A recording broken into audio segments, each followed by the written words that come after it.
And good day, ladies and gentlemen, and welcome to Memorial Day at the Races Family Fun Day here at Emerald Downs. Today's track condition is fast. It's a fast track for today's racing. Here now are the changes, corrections, and scratches for today's racing program. In the first race today, a distance of 5 1/2 furlongs. Number 1, Con Leche, a change of rider. Make the jockey Alyssa Morales.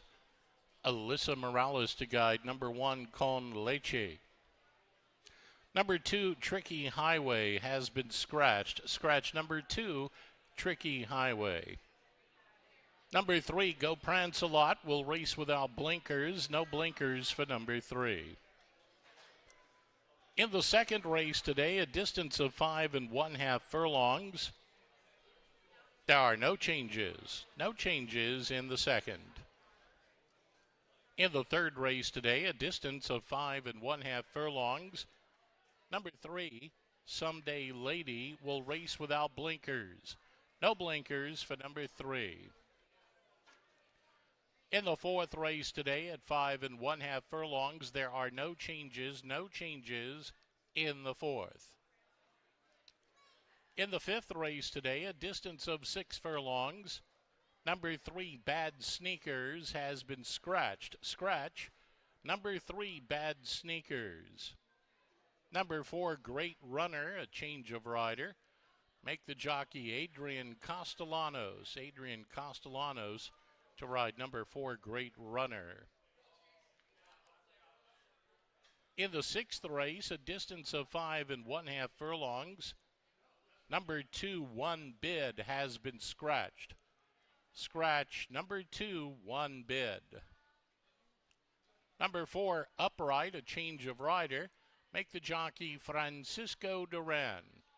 Francisco Duran to ride number 4, Upright. Number 8, On Fire, will race with blinkers on. Blinkers on number 8, On Fire.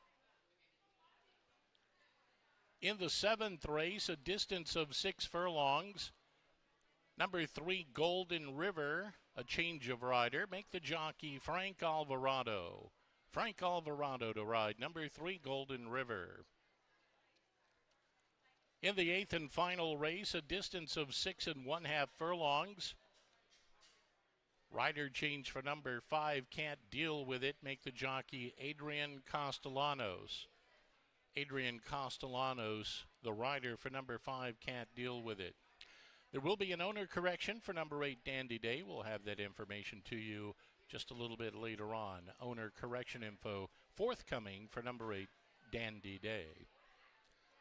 Those are the changes, corrections, and scratches for this afternoon's racing program. Post time for the opener coming up in less than 38 minutes.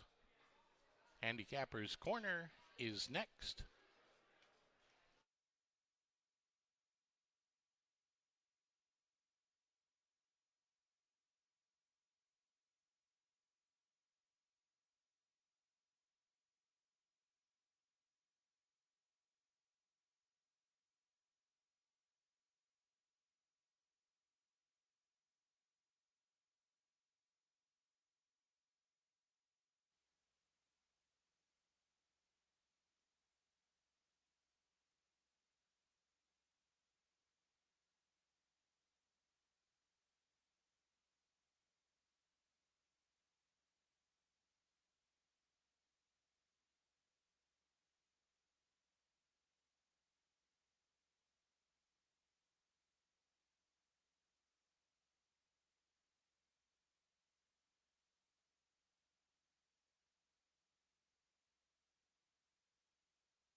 Welcome, ladies and gentlemen, to Handicapper's Corner. let's get a little look at action today and upcoming at Emerald Downs. Who knows, we might even turn back the clock a few hours as well. Joe Withey along with track announcer Tom Harris. And we have day number 8, Tom, our first 3-day weekend. Already, we've already zipped through nearly a month's worth of racing. It's hard to believe. Yes, and of interest on that racetrack today, our horse of the meeting from 2025 is in action, Aloha Breeze. She won her career debut.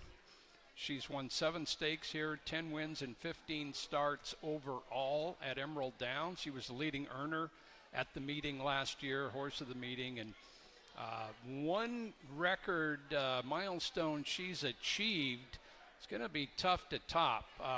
We've got the Washington bred honors every year, but she has won the Open Emerald Downs honors each year of her racing. 2, 3, 4, and 5. She's been top in her division, Tom. She's been pretty incredible. You know, she's just one of those horses that does everything asked of her, and we've seen it here. And looking forward to watching her run today. Be a lot of fun. Yes, her only losses at this track have been in stakes, and of course, she's won 7 stakes and not won 5 stakes, but just a tremendous mare trained by Tom Wenzel, owned by George Tadaro. She is the morning line favorite in race number 3 today, a solid field of allowance fillies. We have an 8-race card today. We have a jackpot pick 6 carryover that starts in race number 3. That's up to $6,700 there. And again, that's a 10-cent wager. 10 cents gets you 1 horse per race. You should play the jackpot pick 6 every day. I mean, it could be your lucky day. And you get paid too if you're correct. Of course, you get a payoff, and then even if there's no unique winning combinations, you still get that payment, and then you got a carryover pool for the next day. That's right. Yeah. So for $5, you can get a whole bunch of coverage in that jackpot pick 6. Starts in race number 3 this afternoon here at Emerald Downs. We also have the Chuck Potter Claiming Series today, a couple of races.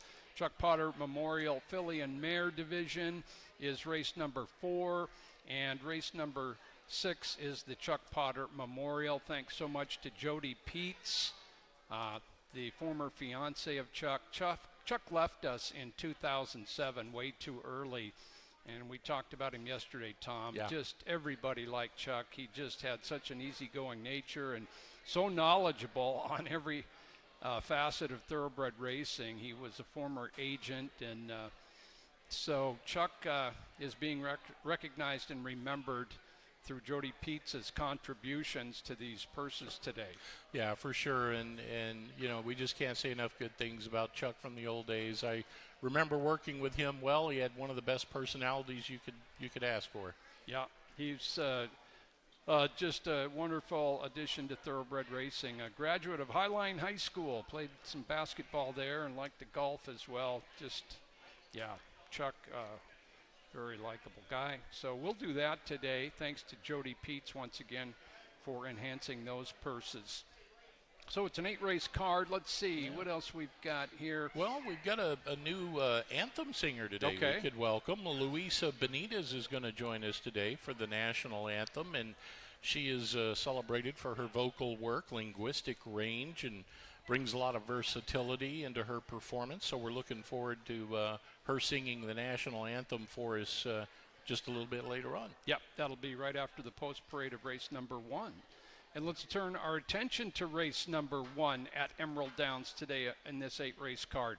We're going to scratch number 2 is out. Tricky Highway is out, but a field of 6 3-year-old maiden fillies to sprint 5.5 furlongs. Tom, how do you see race 1? Joe, I gave the edge to number 4, Roxy Secret, in this race. Had that nice workout for the rebound effort, a 47 flat. Carlo Lopez will do the guiding for Roxy Secret. That's going to be my top pick here. I went 4, 3, and 1. Same colors as you, but a little different order. Yeah, I gave the nod to Go Prance a lot for Jorge Maravilla. Blinkers off for her Emerald Downs debut. Second and a third there recently down at Los Al in short sprints. So, yeah, I think a pretty wide open race. No first-time starters in there. That'll kick off the card. The second race is another maiden race. This for 3-year-old Colton Geldings. It's 5.5. We do have 3 first-time starters in this one, Tom. Yes, we do, and we have a couple of them that are eligible for the big check bonuses. You know, we got to give a shout out once in a while to the good folks over at the WTBOA. They present these bonuses, which are very important to the connections, and a great show of appreciation on the industry bringing these young horses along. So that said, I go with one of those. Number 4, Some Kind of Outlaw. Silvio Amador has just been on fire. He's got the call here. Good steady workout pattern, good connections to do well with young horses here for trainer DJ McPhee and the Q Stables. So I like all the signs on Some Kind of Outlaw. Okay, yeah, he is a younger brother of Dynamic Dee, who won a couple races here last year in good class. So Harbor the Gold Mare, something about Iris. I did put him in the money. I did go on top with Count Dahlia from trainer Patty Leaney. Alex Cruz up here. First race back was pretty good, right on this level. Ran third, stalking speed, goes the same distance. Not running against the 2 that outfinished him in that race of May 10th, so that's going to help him. His last race last year up at Hastings was very encouraging as well. Okay, so different opinions there. That happens a lot. Muckleshoot Casino Resort Purse is race number 3. And Cy, we have that video on Aloha Breeze. Let's take a moment to look at last year's horse of the meeting with Tom calling the action.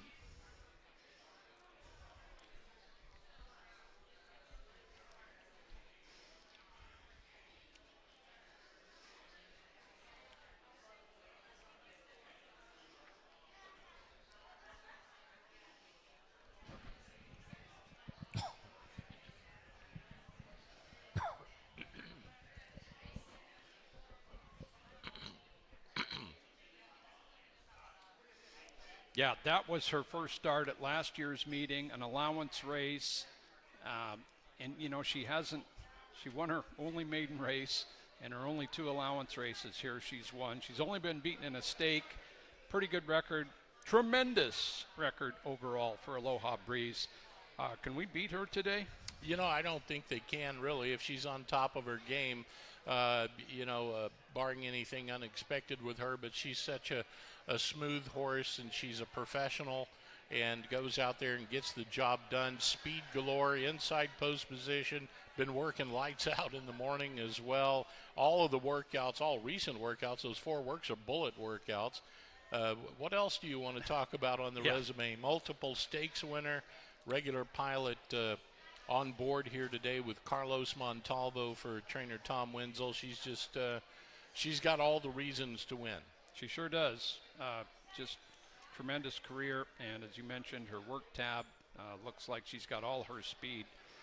So we're going to go Aloha Breeze, and you know, Celine GT, the 4-year-old daughter of Barkley, comes in sharp again from Phoenix, like she did last year, and she was a stakes winner here last year. So you know, she's meeting that older horse division today. Someday Lady, a stakes winner up at Hastings last year, makes her first start at Emerald Downs. Precise timing, I think she's going to run a good race. Whether she can beat Aloha Breeze or not, that's a big question. And Stay Sassy did beat Aloha Breeze last year, but it was at 1 mile and a 16th. Right. Okay, let's go on to race number 4, the Chuck Potter Memorial for fillies and mares, a field of 8 going 5.5 furlongs, Tom. I gave the nod to See Her Beauty from the inside post position. Was an impressive winner of the last one. You got Kevin Krieger to guide from the inside here for trainer Scott Tubbs. I went 1, 5, and 6. Okay, 1, 5, 6. I'm going to take the 4, Back Burner. Boy, big year last year as a 4-year-old filly up at Hastings. Her first start back. Clubhouse Drama won that wide open. So Back Burner, second time over the oval. Older horses in the 5th race at 6 furlongs. Scratch the 3. Do have a few rider changes you can catch on the screen there, including one on Great Runner, who I'm going to go with in there. Boy, Great Runner and Olympic Legend just ran against each other. and it's kind of hard to separate the two. Great Runner did win. They both broke just a little slowly, so you can't go one way or the other on troubled trips. So Great Runner, slight nod for me. Yeah, I agree with you, Okay. Joe. I think Great Runner comes into this race. That was a solid outing last time out for the win. To me, looks good for another. So I went 4, 6, and 7. Okay, we like Great Runner in the 5th. The 6th race is the Chuck Potter Memorial for male runners. Scratch the 2. Still have a field of 8 in there. And yeah, take it away. I went to the far outside post here. Real Good Magic, number 9, Silvio Amador, to do the guiding for this one. This horse comes into this race strong enough to clear early from the outside post. Back class to offer as well. Again, Amador, the Batman, doing well. Yeah, Real Good Magic, Mojave. I think they figure to be the top 2 favorites in here. They are on the morning line. But I'm going to nod toward Real Good Magic as well. He's coming back in 9 days off a really solid effort. And at 3,500, he should be real tough. The 7th race is the Elysian Brewing Purse at 6 furlongs. Frank Alvarado rides Golden River. Good field here, Tom. I think this race sets up good for Dirt Road Red, the 2 horse, Great. even though not a favorite. Opens up at 5-1. I think may get there this time. Looked pretty good in the closing effort last time out. Kevin Krieger gets the leg up. I know this is a tough race. You got Ideos Jojo, you got Bilotti in here, you got some nice horses, but I think this could be a good spot for Dirt Road Red. I would never knock anybody picking Dirt Road Red at Emerald Downs. He's Right. got just a great resume from this track for 3 seasons, and sprints or routes. I am going to take on top, however, Counteract, who, boy, he just didn't come out of the gate with his field in his Emerald Downs debut on opening day and made that huge. He made like a 3/8 half-mile move and got right into contention, tired a little bit late. So, if he breaks with his field, I think he can be tough in there for trainer Mark Cloutier. Nice pick yesterday on Tiger Lady, the 13-1 winner, by the way. Yeah, well, the Connections did all the heavy lifting along with Tiger Lady, of course, ran a really brilliant race. She did. And that was fun. Always fun to get those 10-1ers or more. Exactly. Yeah. Okay, 8th and final, Fillies and Mares, 6.5 furlongs. I'm going to take Choke Cherry Sherry for trainer Jim Gilmore. And Carlo Lopez aboard. She did win a couple of sprint races here last year, and she comes in on good form from Turf Paradise. Choke Cherry Sherry doesn't look too bad either. I agree with you in terms of her spot coming into this race. She's based on those Turf Paradise outings. Choke Sherry, I think that's some sort of a berry, if I'm not mistaken. You say it a lot faster than I do. I like that. Yeah, it's kind of like a huckleberry, I think. Man, I could be wrong, but anyway, I did give the nod to Hakuya in this race, the 7 horse. This one's switching leads from Remington Park and Lone Star to Turf Paradise pretty well. Going to try Emerald Downs here for the first time. A late-footed sort. Sometimes you just don't know how the horses from the Midwest are going to transition out west. But this one made the trip to Turf Paradise pretty well. So, yeah, coming off a win, you bet. Yeah. Okay. Well, there's our opinions. We'll go over them once again, a couple minutes to post before every race. Have a great Memorial Day at Emerald Downs.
Welcome once again. We're above the paddock here. Joe Withey along with John Lindley of Parker's as we'll go through each race today.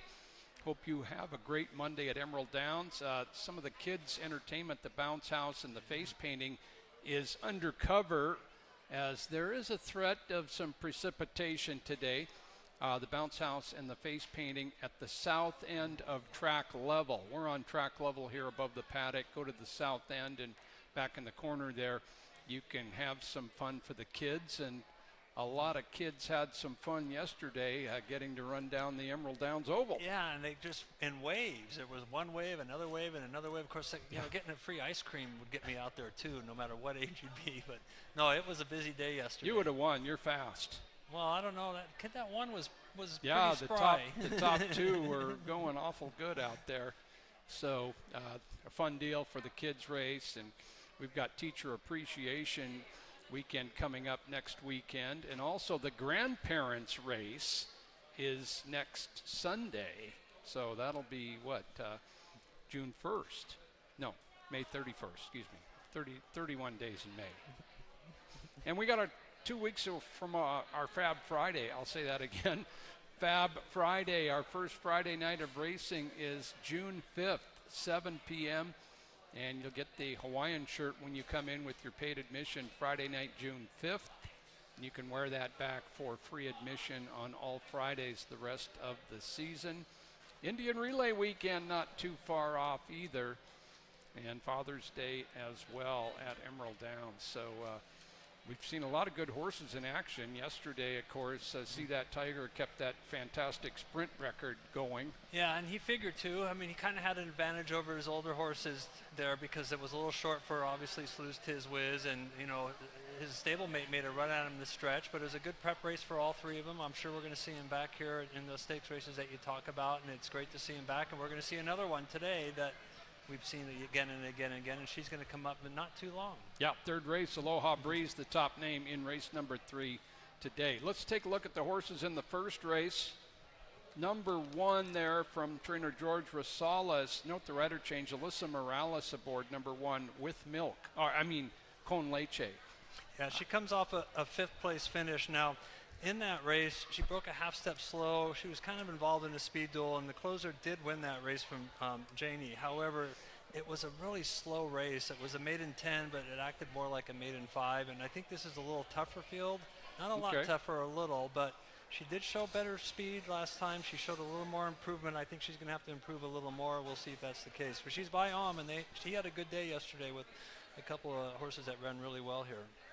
Okay, yeah. Con Leche, second time over the oval.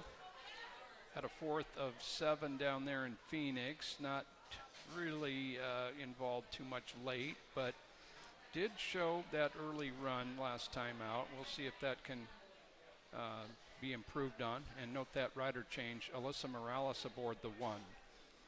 There she is. These are all 3-year-old fillies looking for a first career victory. Scratch number 2. Number 3 is Go Prance-A-Lot, Calbred by Sir Prance-A-Lot. Blinkers off, as she did race with blinkers several times down at Santa Anita. She was unplaced a couple of times, but Los Al, she was in the top 3 twice in 3 tries. Yeah, and one of those was against the boy, or one as Open Company when she got 3rd there, 3 and up here, and of course she's back against just 3-year-olds only. And as you mentioned, she ran at Del Mar and Santa Anita and didn't fare badly, just wasn't able to really threaten too much, but she was in contention a little bit there. And this is obviously a much easier spot, and I could see a lot of people looking her way. The fact that she comes off those 1,000-yard races probably means she'll be, you know, up close to the lead early, which is always going to be a positive. And she's got some decent breeding too, a lot of positives for her. Okay, Go Prance-A-Lot from Jorge Maravilla and Blake Nunnally to ride Emerald Downs debut for the 3. Roxy Secret, number 4 from trainer David Martinez, and a second-time starter. She debuted here. Her career first out was 2 weeks ago. That was at 25,000, and we did see a winner out of that race yesterday in race number 3, I think it was. Yeah. Second race, I think. Second race, okay, yesterday. I forget that filly's name, but she had a nice hard-earned win. She's a rare beauty, made her career debut in the Storm Harbor win on May 9th. Roxy's Secret coming out of there. Yeah, and in that race, I had her veering in at the start. She lost about a length out of the gate there, moved into contention and got a little tired. It's interesting, the Connections brought her back 6-7 days later and breezed her. A nice workout there. She's dropping in price. She's, I think, meeting a much easier field than she met last time, and she should improve. Okay. And the rider today is Carlo Lopez for David Martinez. There she is. Makes her second start 2 weeks after her debut. Smoothie Rider by Gigi Ryder ran in the Blue Locket victory for Maiden 10,000. Yeah, and you know, her first race, April 6th, was a nice even effort, and then last race she just didn't seem to get on track after being fourth early on and kind of faded out of it here. Gets her third start, you know, lifetime start. Sometimes that tends to be the best. She did have a little bit of a gap between her May and April race. We'll see if coming back in a week gets her a little better finish. There she is, Smoothie Rider. Adrian Castellanos for George Rosales. Two outside horses, both come out of the same race, the Storm Harbor win. Neither one of them showed too much, but you know, we're talking drop in class, and second out improvement can really be significant at times. And of the three horses coming out of that race that are in here, including Roxy's Secret, number 6, Polaris Darn, had probably the toughest trip. I had her being hopped at the start, was crowded between horses, and then going into the back stretch, she had the steady. And again, that race was dominated by a horse who just blitzed that field. So even though she was beaten 19 lengths, she probably had 3 or 4 lengths worth of trouble there. And add that to the fact that she could improve off of a debut, and definitely a strong contender. And those the sires, they tend to need a race too. We've seen those pontiffs maybe need a race. So a lot of positives here. Okay, and Polaris Dawn is out of Love This Bar, who was a good race mare. So second time starter. Both 6 and 7 from trainer Alexis Silva Martinez. Talia Timantois on the 6, Kevin Orozco on the 7. We go to the track for the first.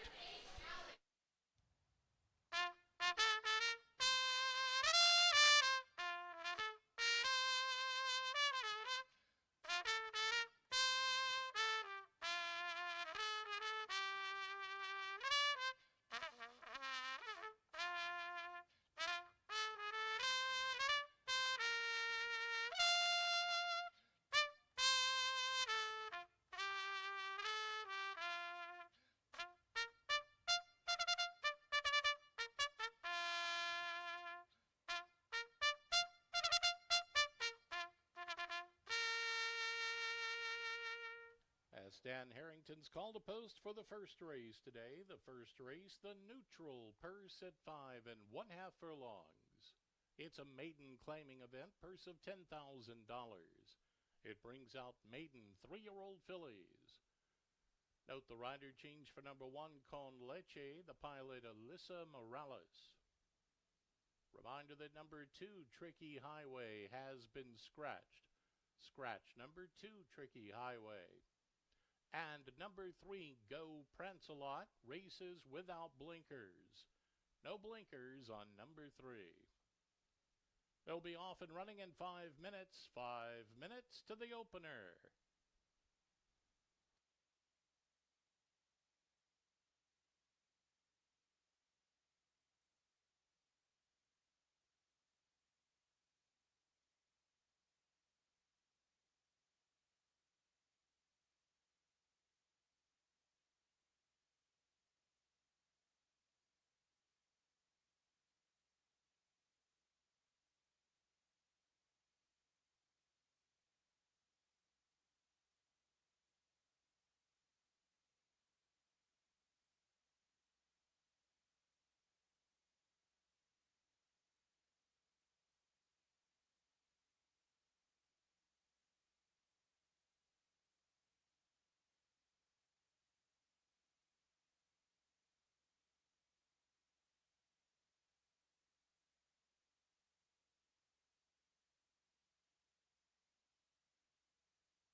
Ladies and gentlemen, at this time, we ask that you please rise if able and kindly remove your hats for today's performance of our national anthem. Today we welcome Luisa Benitez, a versatile soprano whose artistry bridges opera with a rich spectrum of international styles. And now here's Luisa Benitez with our national anthem. Oh, say, can you see by the dawn's early light what so proudly we hailed at the twilight's last gleaming, whose broad stripes and bright stars through the perilous fight o'er the ramparts we watched were so gallantly streaming. And the rocket's red glare, the bombs bursting in air, gave proof through the night that our flag was still there. Oh, say does that star-spangled banner yet wave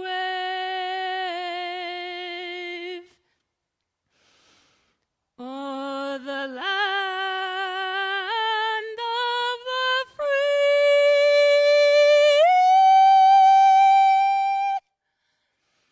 and the home of the brave. That's Luisa Benitez.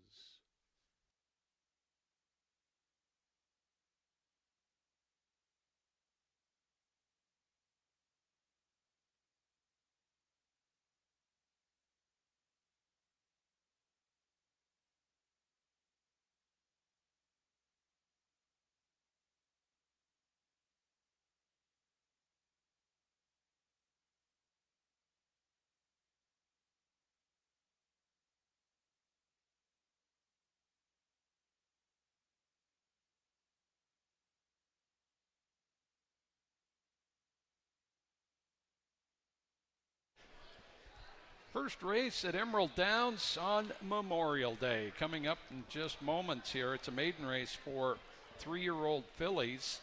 Scratch number 2, number 1. Con Leche has Alyssa Morales aboard. It's the start of the early pick 4. Let's head up to Tom. Well, Joe, the money is trickled down to a couple of others after the 9-5 favorite Tricky Highway has been scratched out of it. So that throws a lot of focus on number 3, Go Prancelot, number 4, Roxy Secret. Both of those right now kind of going back and forth at 9-5, 8-5 in the wagering, and a lot of attention on Con Leche as well. So I give the edge to number 4, Roxy Secret here. Carlo Lopez has the call. A nice workout for the rebound effort. 47 flat work there for Roxy Secret. Number 3, Go Prancelot, was in against a bit tougher down at Santa Anita. Los Alamitos and Del Mar lands in a good spot here today. Con Leche draws the rail, flashed good speed last time out. And Alyssa Morales will guide here for Con Leche, number 1. I go 4, 3, and 1 here in the opener. Thanks, Tom. 4 on top, Roxy Secret, a second-time starter, dropping in class. John Lindley. Yeah, after the scratch, I also end up with number 4, Roxy's Secret. Comes out of that Storm Harbor race where she had a bit of trouble at the start, but showed early speed, and then the connections gave her a 4-furlong breeze 6 or 7 days later, which is pretty unusual. So she must have came out of that really well. We'll see if she can improve and go wire to wire. Okay, and I'm going to take number 3, Go Prancelot. Emerald Downs debut from her, coming up from races, short races at Los Al, in the money 2 out of her last 3 down there. Blinkers off for her Emerald Downs debut. I'm on the 3, John and Tom on the 4, race 1.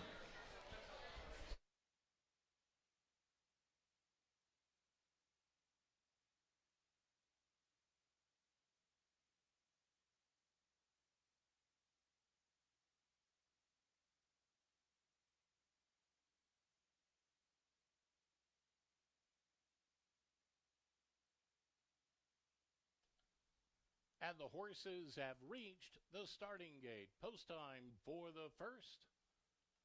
First race today, the neutral purse at 5 1/2 furlongs. Con Leche, first one to go in.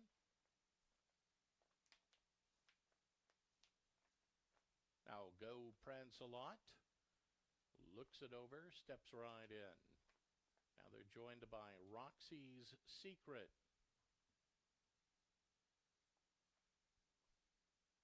Smoothie Rider, next one. Polaris Dawn, one from the outside. Polaris Dawn and apprentice pilot Talia Timontois up to the gate door. They cautiously step up to the mark. Stablemate Too Much Tatum will be right along to the outside of that.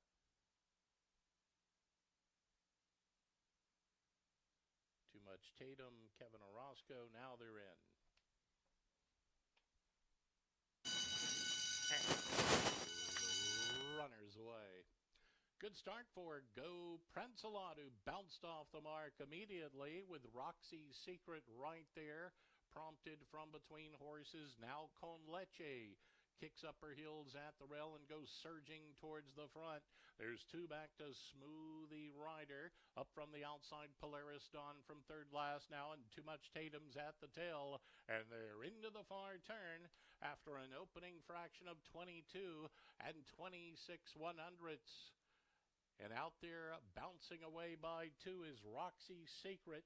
Roxy's Secret opening clear now by 2 lengths, chased by Con Leche at the inside as they come off the turn and run for home. And Roxy's Secret points towards the stretch now. And from the outside, Go Prancelot going to take another run at it. From the outside, it comes down to these two. Go Prancelot, and on the inside, Roxy's Secret, but Go Prancelot comes back to prevail. Go Prancelot, the winner by 3. Roxy's Secret second, Too Much Tatum to Polaris Dawn, then Smoothie Rider and Con Leche. Time on the board, 1:05 and 88 100ths.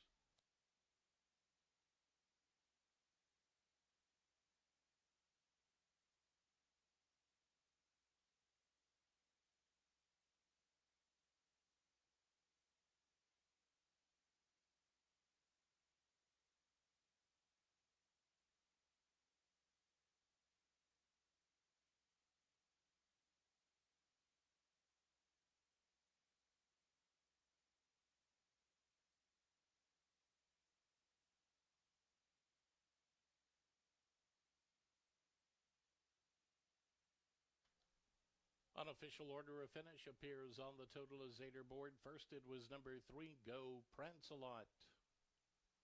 Second was number 4, Roxy's Secret. Finishing third, number 7, Too Much Tatum. And fourth, number 6, Polaris Dawn. Once again, the running time was 1:05 and 88 100 First race today, the neutral purse.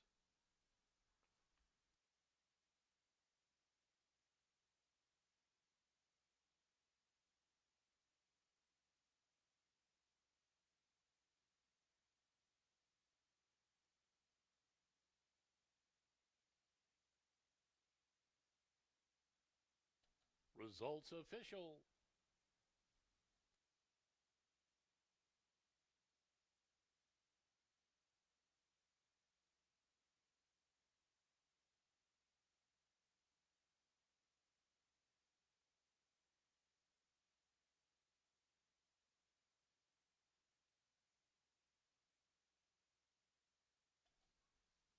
Into the Michelob Ultra winner's circle, Go Prancelot. She's owned and trained by Jorge Maravilla. Ridden to victory by jockey Blake Nunley. A 3-year-old bay filly by Sir Prancelot. From Go Greta, she was sired by Bated Breath. Bred in California by Checkmate Thoroughbreds, LLC.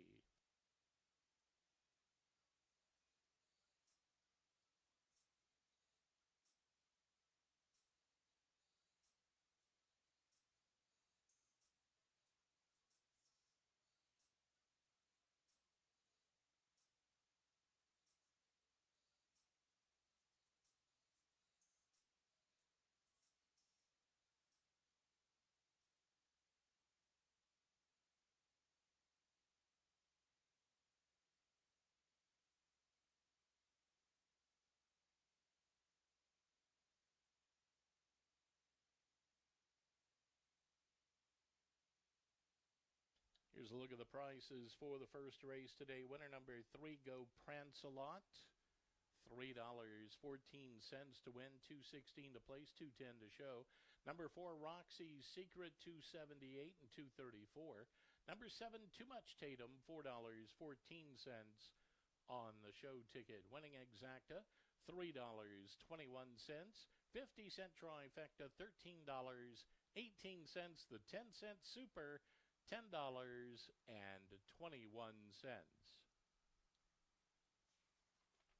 Coming up, the second race today, it's the Bud Light Purse, a distance of 5 1/2 furlongs. No changes in the second race. We will have a corrected post time forthcoming here for the second race. Post time listed on the board is not correct. We'll have that adjusted and posted here momentarily.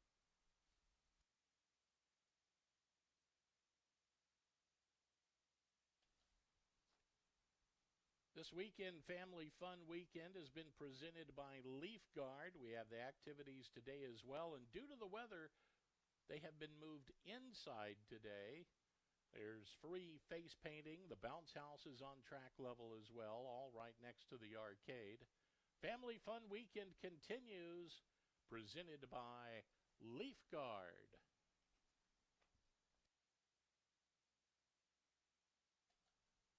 Join us Saturday, May 30th for Teacher Appreciation Day. All teachers and school employees get free admission for 2. We'll also have a race on the track for the teachers. Post time 1:50. Gates open at 12:20.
And ladies and gentlemen, make note the post time has been adjusted. Post time for the second race is 2:16, 17 minutes away.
Ladies and gentlemen, your attention please. In this upcoming second race, there is a late scratch.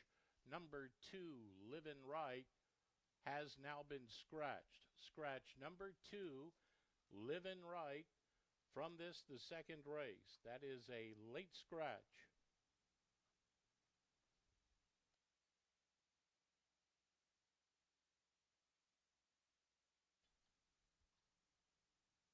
Win, place, and show refunds will be available for number 2, Livin' Right. Also, if you had that one combined in your early double with the winning number in the first race to number 2, Livin' Right, in the second race, there will be a consolation payoff for that combination. That in the early double, if you had a 3-2 early double, there will be a consolation payoff for that early double.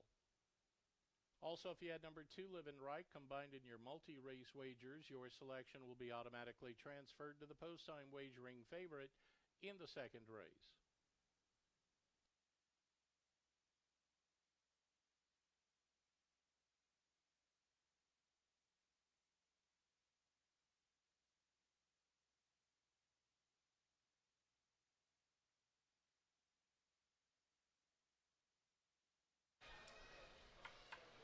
Yeah, that's Las Margs Cafe, open till 6 p.m. Saturdays and Sundays, just up the street from where we are right now, just north of us on Ron Crockett Drive. It's Las Margs Cafe, open at 7 a.m. And overall, they're open Wednesday through Sunday. So take in some great Mexican-themed cuisine. Las Margaritas main restaurant, of course, just around the corner on 15th Street, south of us. But Las Margs, great place for breakfast, lunch, or the afternoon watching racing at Emerald Downs. Let's take a look at the horses for the second race. This is the start of another series of rolling doubles and rolling pick threes. Again, the third race starts our jackpot pick 6 today. The second race is a maiden race. This time, 3-year-old Colts and Geldings, male horses, scratched the 2. Number 1 is Silicon Native. This is a Calbred by Stanford. We see a lot of Stanford runners at Emerald Downs, up and down the West Coast. And this horse is making his Emerald Downs debut.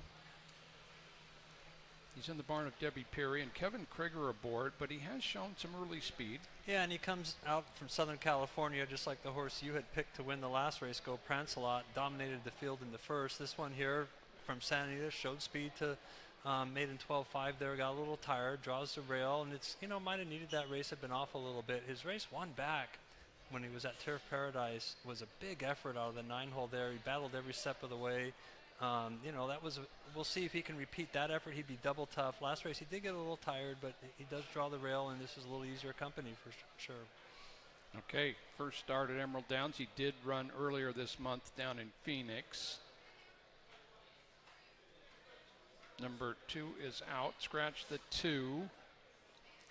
Count Dahlia is the 3 by Counterforce, who son of Smart Strike, a prominent, very prominent BC stallion, British Columbia, for several years, and Finality, the dam sire, also very prominent in British Columbia. And he ran a second out improvement last October up at Hastings. And what'd you think of his first race here? Yeah, he got involved in a hard speed duel there. They went pretty quick for the level, and he got a little tired, but still held on for third. And as you mentioned, it had been off since October, where he had run a close fourth at Hastings Park. And it looks like this is the right level for him, and he has every right to improve here. My guess is him and the one horse potentially might be hooked up early. We'll see if that's the case. But his last race showed that early speed is always going to be dangerous, especially if you have a right to improve off of it. Alex Cruz rides, and he did ride on May 10th a couple weeks ago for Patty Leaney. Count Dahlia back in for $25,000 claiming. And I see he's broken on top.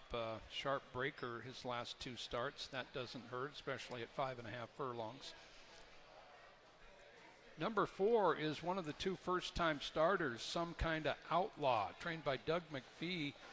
Silvio Amador has the mount by Outlash. an Unbridled Song Stallion who was not a stakes winner. He did win 3 out of 12 starts. And the dam, Something About Iris, 8 out of 9 in the money as a racehorse. And her only previous foal is Dynamic Dee Dee, who won twice here last year in pretty good class. So, decent female family there for Washington. Yeah, and I'm not real familiar with the sire at all, but as you mentioned, we have mom and the half brother there. Nice workout pattern, nothing fast, but it looks like consistency. This barn did win with the 2-year-old first-time starter with the same rider, I believe, last year, so you know that they're going to have him ready, and bred to have, at least on the mare side, some early speed, which is good. Some kind of outlaw. Career debut for that 3-year-old Washington bred. There he is. And see quite a few Harbor the Gold brood mares in the next many years. Number 5 is another lifer, and this is a son of Grayson out of a winning mare. And the previous 2 foals out of the mare, both multiple winners. And he's looking to get his career going. Yeah, he ran third for maiden 20,000 in his debut, and then they put him in maiden special weight, tried the turf, and that didn't go well. And then last race, he just ran into a buzzsaw, super fast race for that level, and now he's in a little easier company, maiden 25. Doesn't appear to have a lot of early speed, but if he can get a pace duel up front and find this company easier, he'll be passing some of these horses in the stretch. Another lifer out of Racy Rascal, who we saw here, I believe. I'm guessing. I do recognize the name. Next is Oregonian. Yes, an Oregon bred by Rise Up. Second time starter. Debuted here 2 weeks ago in a maiden special weight race. And a little bit of a troubled trip, John? Yeah, maybe a little more than a little. I thought veered in at the start, lost a couple lengths there, and then very similar to the horse in the race before, the 6 horse. He was just in tight quarters between horses late backstretch and just didn't really have any room. And then once he got clear, the race was kind of over. It was 5.5, but that race came back super fast. I mean, that field has some runners in it, and we'll see how they do going forward. This is the first one to come back out of that race. We'll see if that number that I give it is good. Okay, he's 8-5 going to the track for Coco Patino, Carlos Montalvo back. Sir Bark Knight, a first-timer by Barkley out of Princess Caroline, a one-time winner. This is her first foal. Second dam, Princess Kennedy. Lady Campbell in the family, a Fleet Hope, so a successful Washington family on the female side. Scott Tubbs runner and Carlo Lopez up. We go to the track for race 2.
Horses are on the track for the second race today in the Bud Light Purse at 5 1/2 furlongs. It's a maiden claiming event, purse of $16,000, and it brings out maiden 3-year-olds.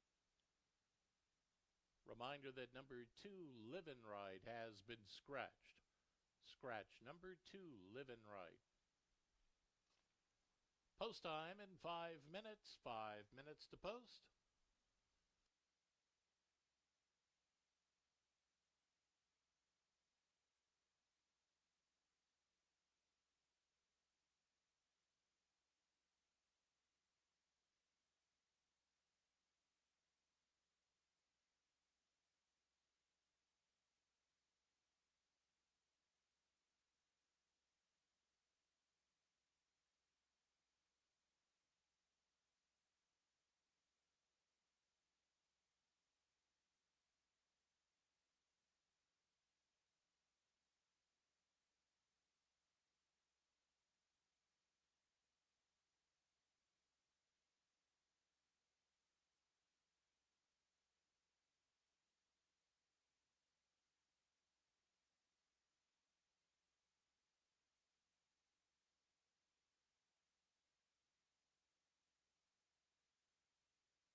Coming up on race number 2 at Emerald Downs, more rolling doubles, rolling pick threes.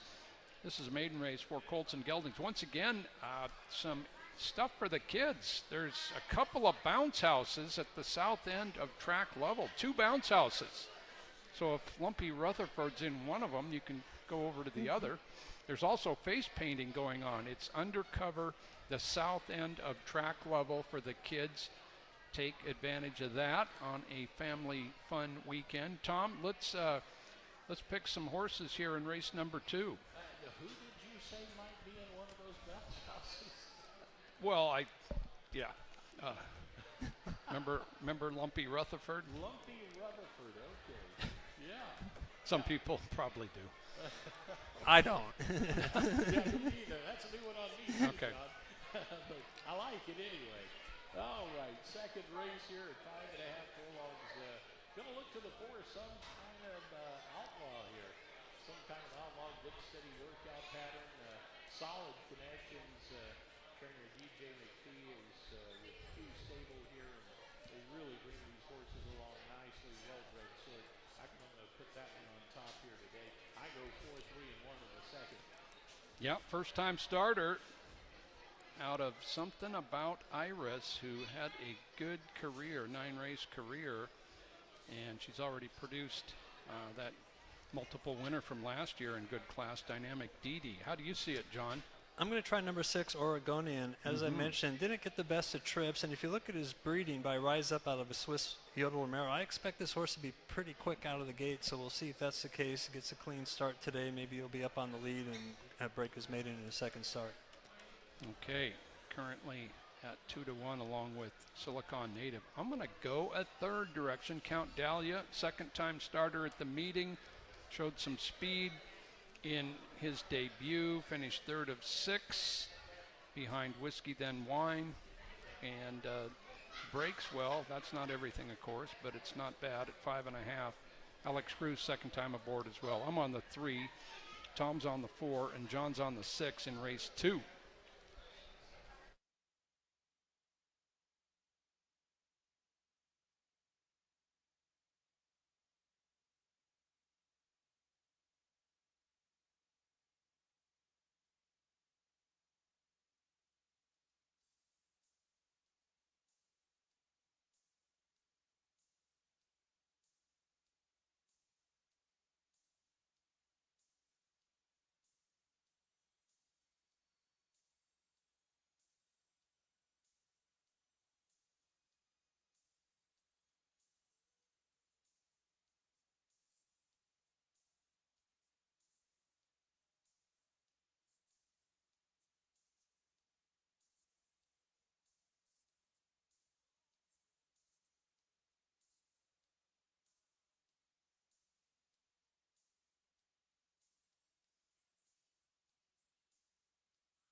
And the horses have reached the starting gate. Post time for the second. Second race, the Bud Light Purse at 5.5 furlongs. Silicone Native to the inside post.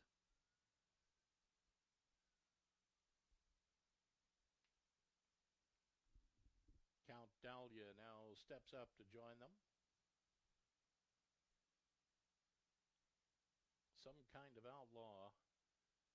fractious back of the gate.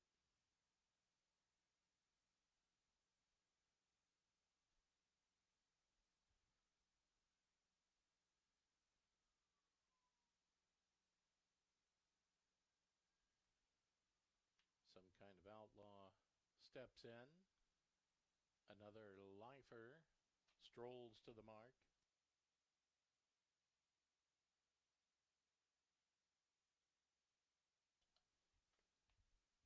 Now Oregonian.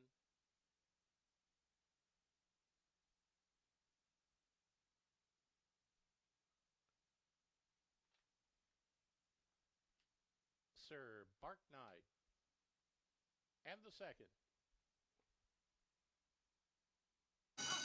And runners away. Count Dahlia steadied at the start, but it was a great start for Silicone Native, who goes straight to the front here. Chased by Some Kind of Outlaw in second by two. Oregonian situated third from between horses. Count Dahlia's gathered up and gaining at the rail from third last now.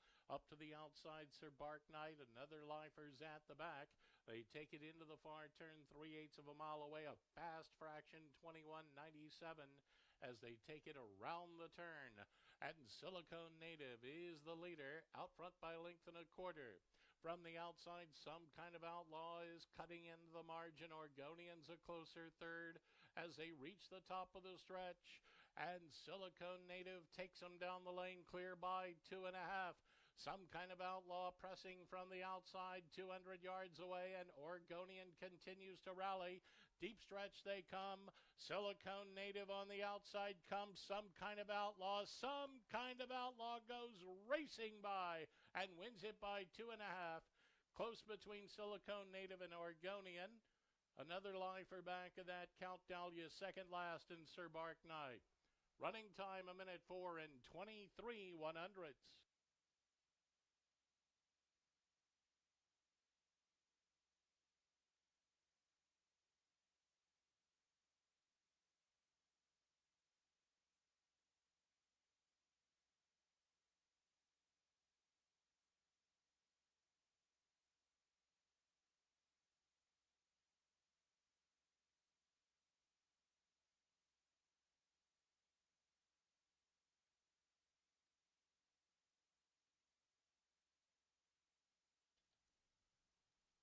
First place finisher on the board, finishing first, number 4, Some Kind of Outlaw. There is a photo for the place position. That photo reveals number 1, Silicone Native, finishing second. Finishing third was number 6, Oregonian. And fourth, number 5, another lifer. Once again, the running time was 1:04 and 23 100ths. The second race today, the Bud Light Purse.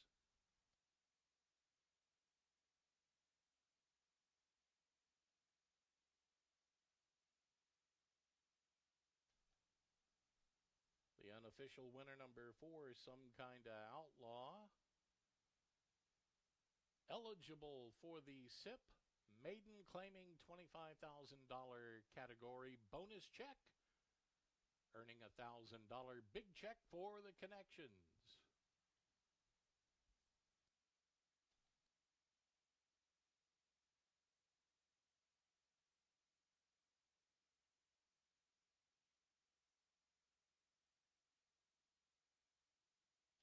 Results official.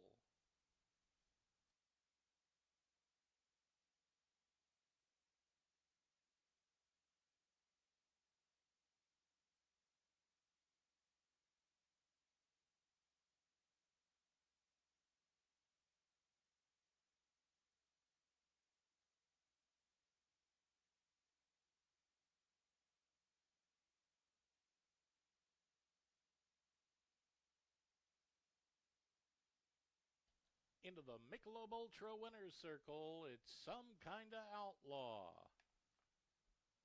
He's owned by the Q Stable, trained by DJ McPhee, ridden to victory by Silvio Amador.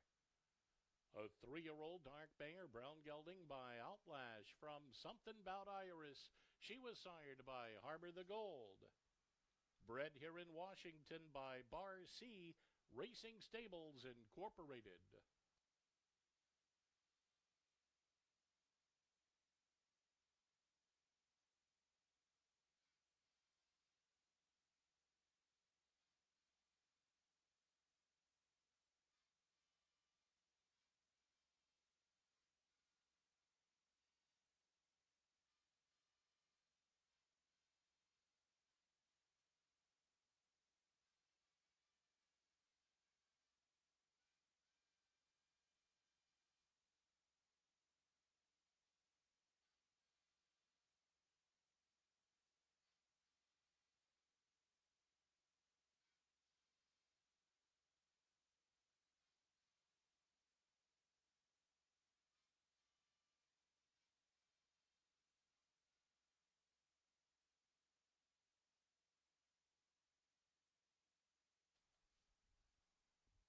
And a look at the prices for the second race. Winner number 4, Some Kinda Outlaw.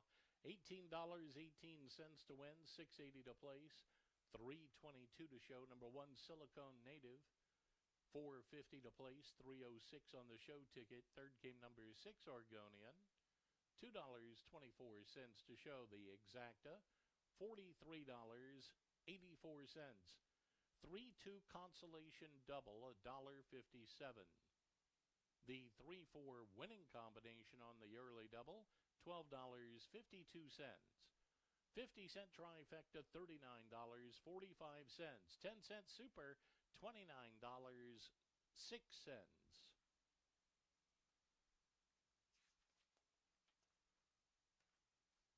Here's a look at the photo for the place position in today's second race. Coming up, the third race today, the Muckleshoot Casino Resort Purse at 5 1/2 furlongs. Number 3, Someday Lady, will race without blinkers. No blinkers for number 3, Someday Lady.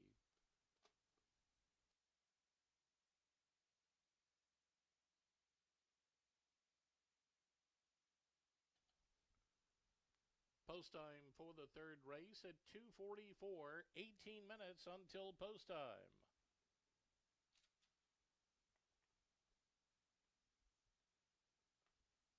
Fans, the Muckleshoot Gold Cup Indian Relay races return for 3 thrilling days, June 12th, 13th, and 14th. Get your tickets today at emeralddowns.com.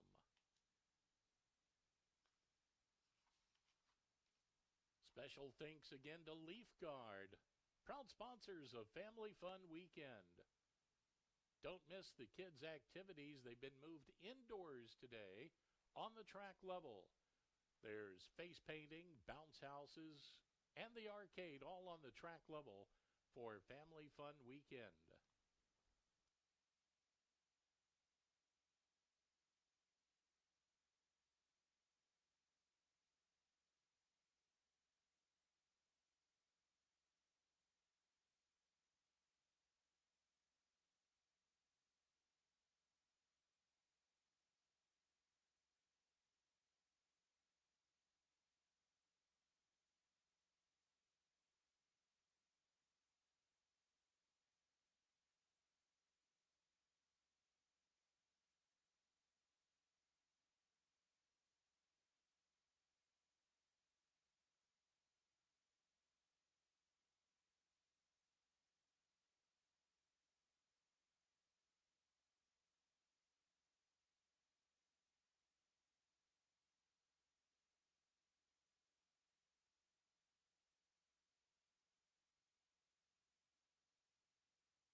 Ladies and gentlemen, in the 8th and final race today, an ownership note for number 8, Dandy Day. The owner and trainer should be listed as Alexis Silva Martinez. Alexis Silva Martinez, the owner and trainer for number 8, Dandy Day, in the 8th and final.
Coming up on race number 3 at Emerald Downs, this is the Muckleshoot Casino Resort Purse. It's going to be our Monday feature race.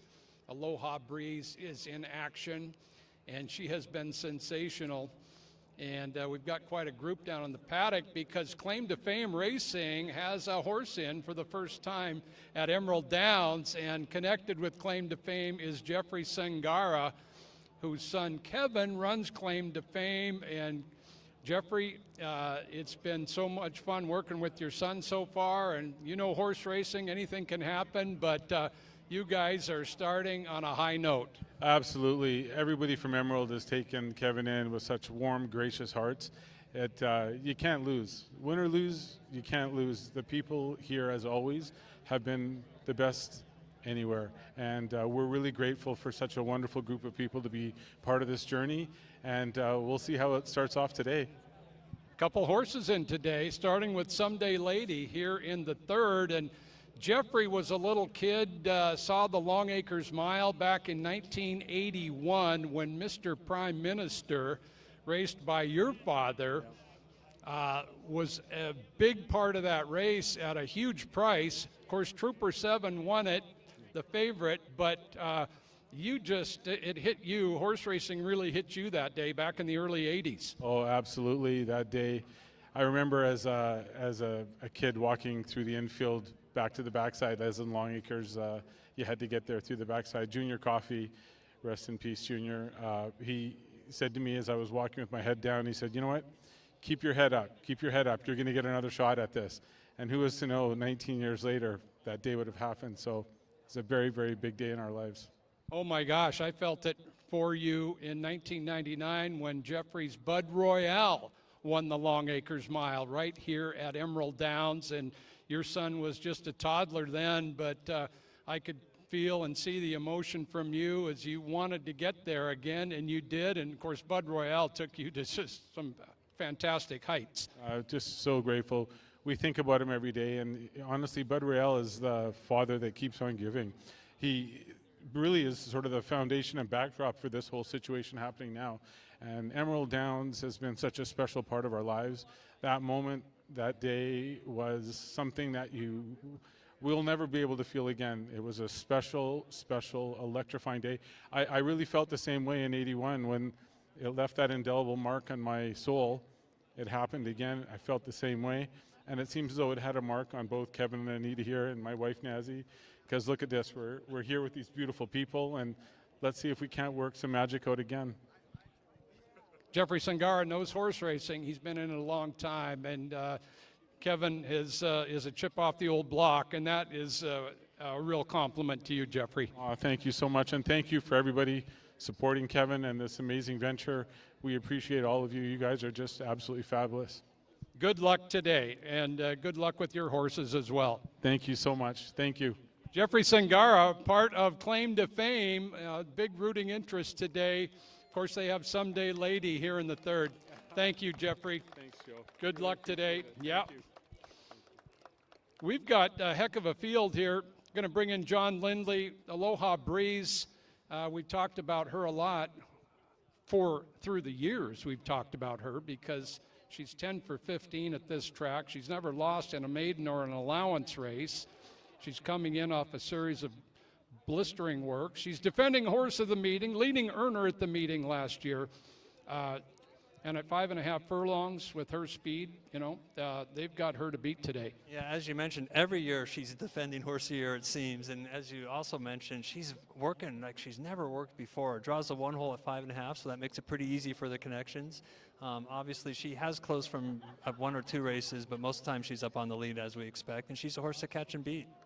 Aloha Breeze, first start at age 6. Divisional champion here at Emerald Downs at ages 2, 3, 4, and 5. Nobody had done the 2, 3, and 4 thing. She did that, and then she added as a 5-year-old last year, again, horse of the meeting. Carlos Montalvo for Tom Wenzel.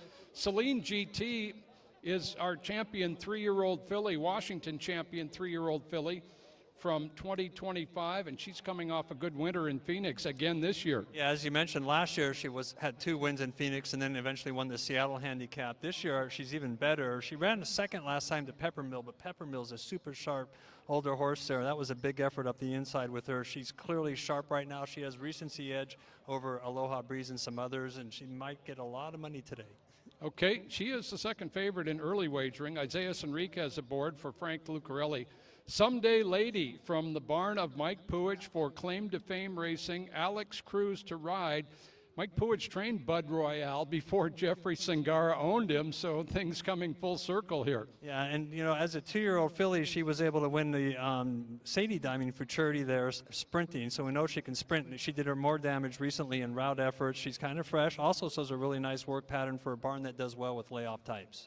Yeah, significant stake winner up at Hastings. Someday Lady running fresh here for Mike Puig again. Alex Cruz aboard. Precise timing. We've got another Washington State champion in the field. She was our champion turf horse from 2025 and also, of course, horse of the meeting in 2024. She can sprint. Yeah, as a 2-year-old, she went wire to wire, and then she kind of learned to pass horses in the stretch, as you talked about there, and she draws outside Aloha Breeze, which is also good for another barn that has them ready off layoffs.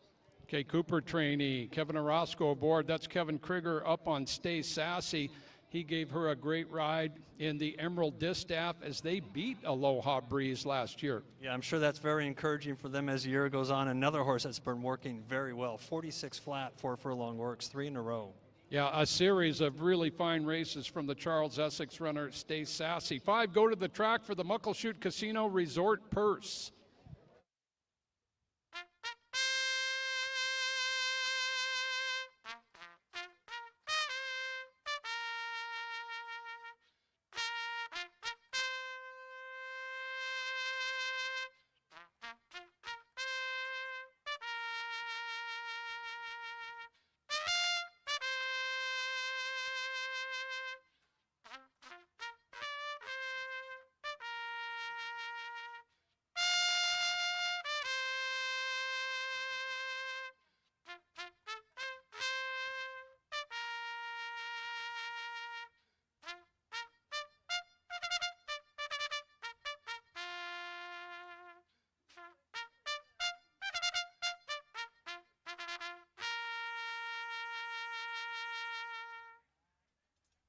And the horses are on the track for the third race today. The third race, the Muckleshoot Casino Resort Purse, a distance of 5 1/2 furlongs. It's an allowance event, purse of $26,000, and it brings out fillies and mares 3-year-olds and upward. Reminder that number 3, Someday Lady, races without blinkers. No blinkers for number 3. They'll arrive at the gate in 5 minutes, post time in 5.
Coming up on race 3, the Muckleshoot Casino Resort Purse, 5 1/2 furlongs for just an outstanding group of fillies and mares. Of course, Aloha Breeze tops the list. Celine GT and Precise Timing, reigning Washington State champion. Someday Lady, significant stake winner up at Hastings last year, and Stay Sassy, another Washington bred. Actually, I didn't mean to slight her. She's state champion, older filly or mare last year. So 3 Washington State champions. Let's head up to Tom Harris for his selection. All right, Joe, in this third race, I'm looking at Aloha Breeze like probably most everybody else is. Speed galore, draws the inside rail, been working lights out in the morning. Last 4 works are bullets. You could just go on and on and on. Carlos Montalvo, the regular pilot, they'll have the inside. It'll be interesting to see if they can catch Aloha Breeze today. I go 1, 3, and 4. 1, 3, 4 for track announcer Tom Harris, who just is having a great weekend. 13 to 1 winner yesterday, and Some Kind of Outlaw. He scoped that one out, John Lindley, at 8 to 1. Yeah, nice first time. Just give Connections credit. They had the horse ready and sat second to that Santa Anita horse and was able to outfinish him late.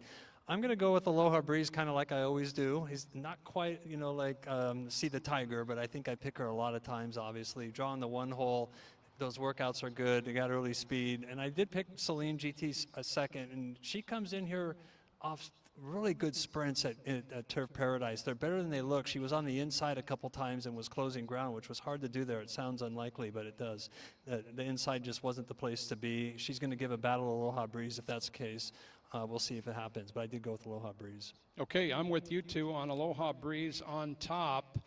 I really feel Precise Timing is high quality. She did fit with Celine GT very well last year, and it looks like she's ready off training as well. So I'm putting her second, but we all 3 like the queen, Aloha Breeze, on top here in the third.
And the horses have arrived at the starting gate. Post time for the third. Third race today, the Muckleshoot Casino Resort Purse at 5 1/2 furlongs. Aloha Breeze, first one to go up.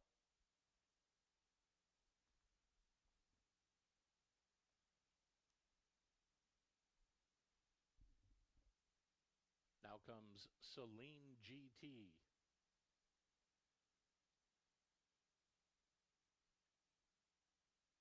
Someday Lady in the claim to fame colors.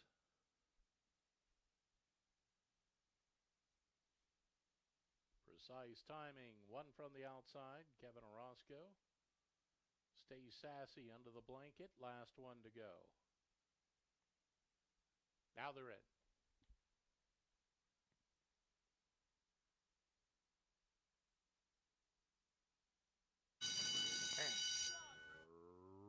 Runners away. Good start for all. They jumped as one.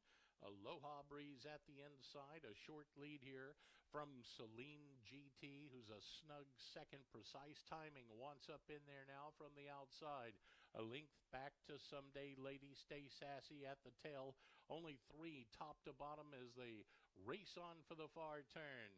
Now Carlos Montalvo's let out a notch on Aloha Breeze. She strides away a length and a half to lead it.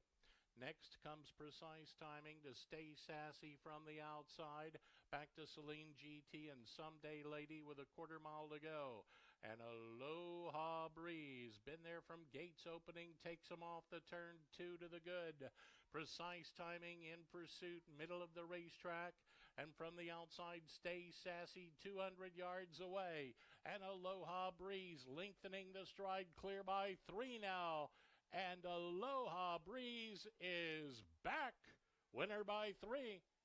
Precise Timing second, Stay Sassy third. Celine GT and Someday Lady. Running time of the race, a fast minute 2 and 30/100.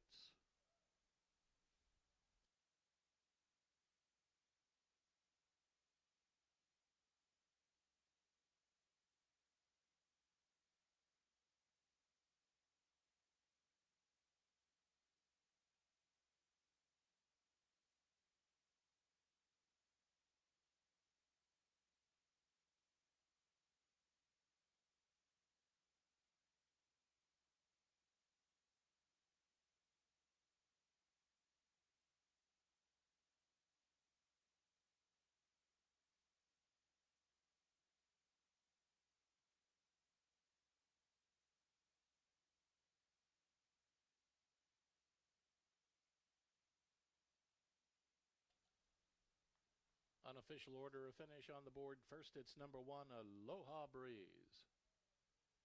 Second was number 4, Precise Timing. Third came number 5, Stay Sassy. Finishing fourth, number 2, Celine GT. Results are official.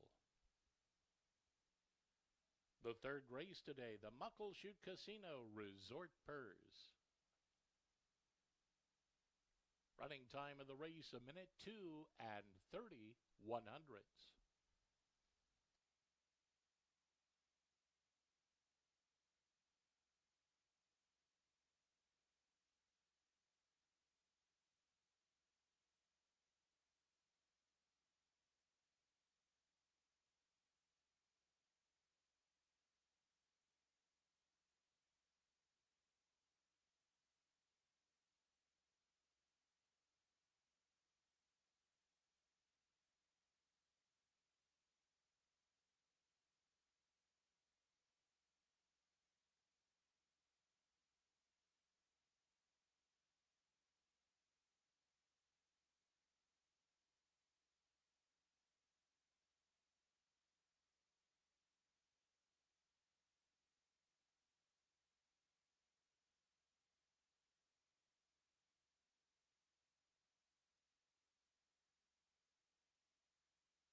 Into the Michelob Ultra Winner's Circle, Aloha Breeze.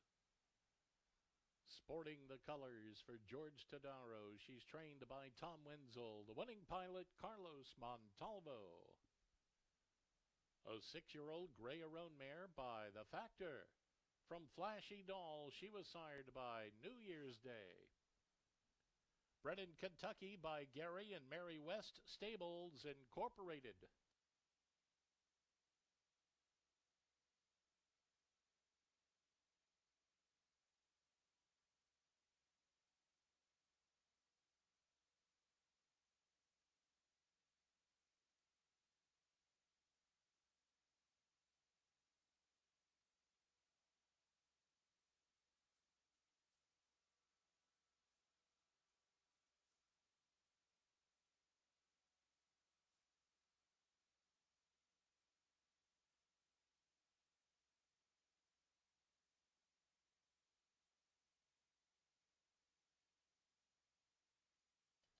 Here's a look at the prices for the third race today. Winner number 1, Aloha Breeze, returns $4.16 to win, $3.54, $2.10 across the board. Number 4, Precise Timing, $9.06 to place, $5.88 on the show ticket. Number 5, Stay Sassy, finishing third, $3.10 to show. The winning exacta, $18.23. The rolling double, $16.79. 50-cent trifecta, $25, 63 cents, 10-cent super, $8.39. Early pick 3 worth $23.17.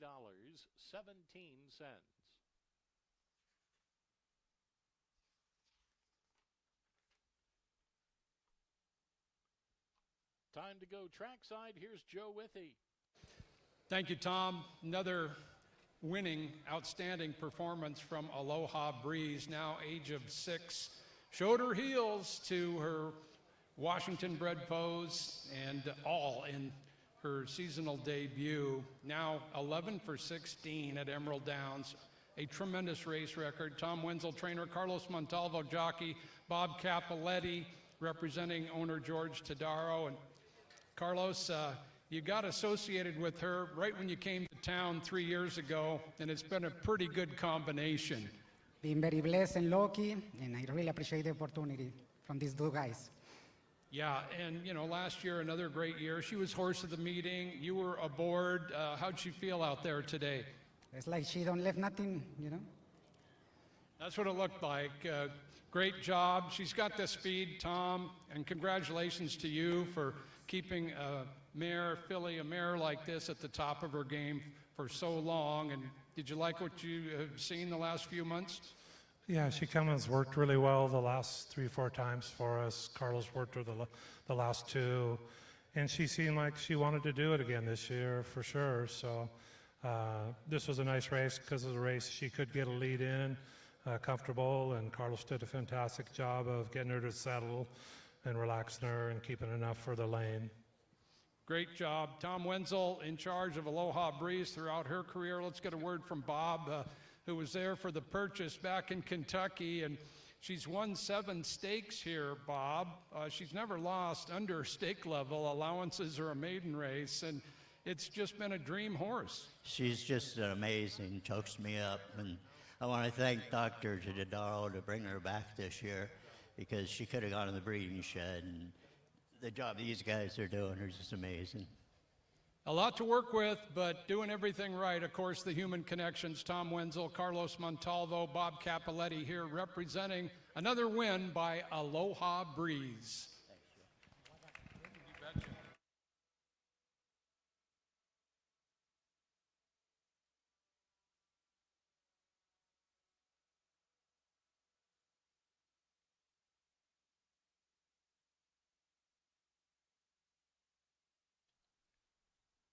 Coming up the 4th race today, a distance of 5 1/2 furlongs. It's the Chuck Potter Memorial Filly and Mare Division. No changes in the 4th race. Post time on the board at 3:13, 17 minutes until post time. Fans, don't forget Sunday, May 31st is Grandparents' Day with free admission for all the grandparents. It's also the day we have the world-famous Grandparents Race on the track. This year we have 3 races, one for grandmas, one for grandpas, and the new great-grandparents race.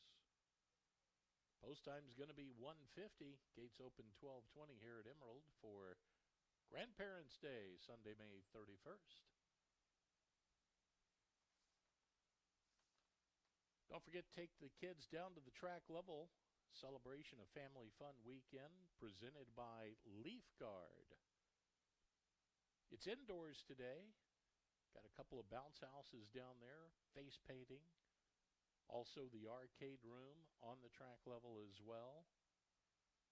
Family Fun Weekend presented by Leaf Guard.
live shot of Emerald Downs from our drone camera as we move on here on Monday. Thanks for coming out. Once again, the bounce houses and the face painting going on underneath the building, inside, undercover at the south end of track level.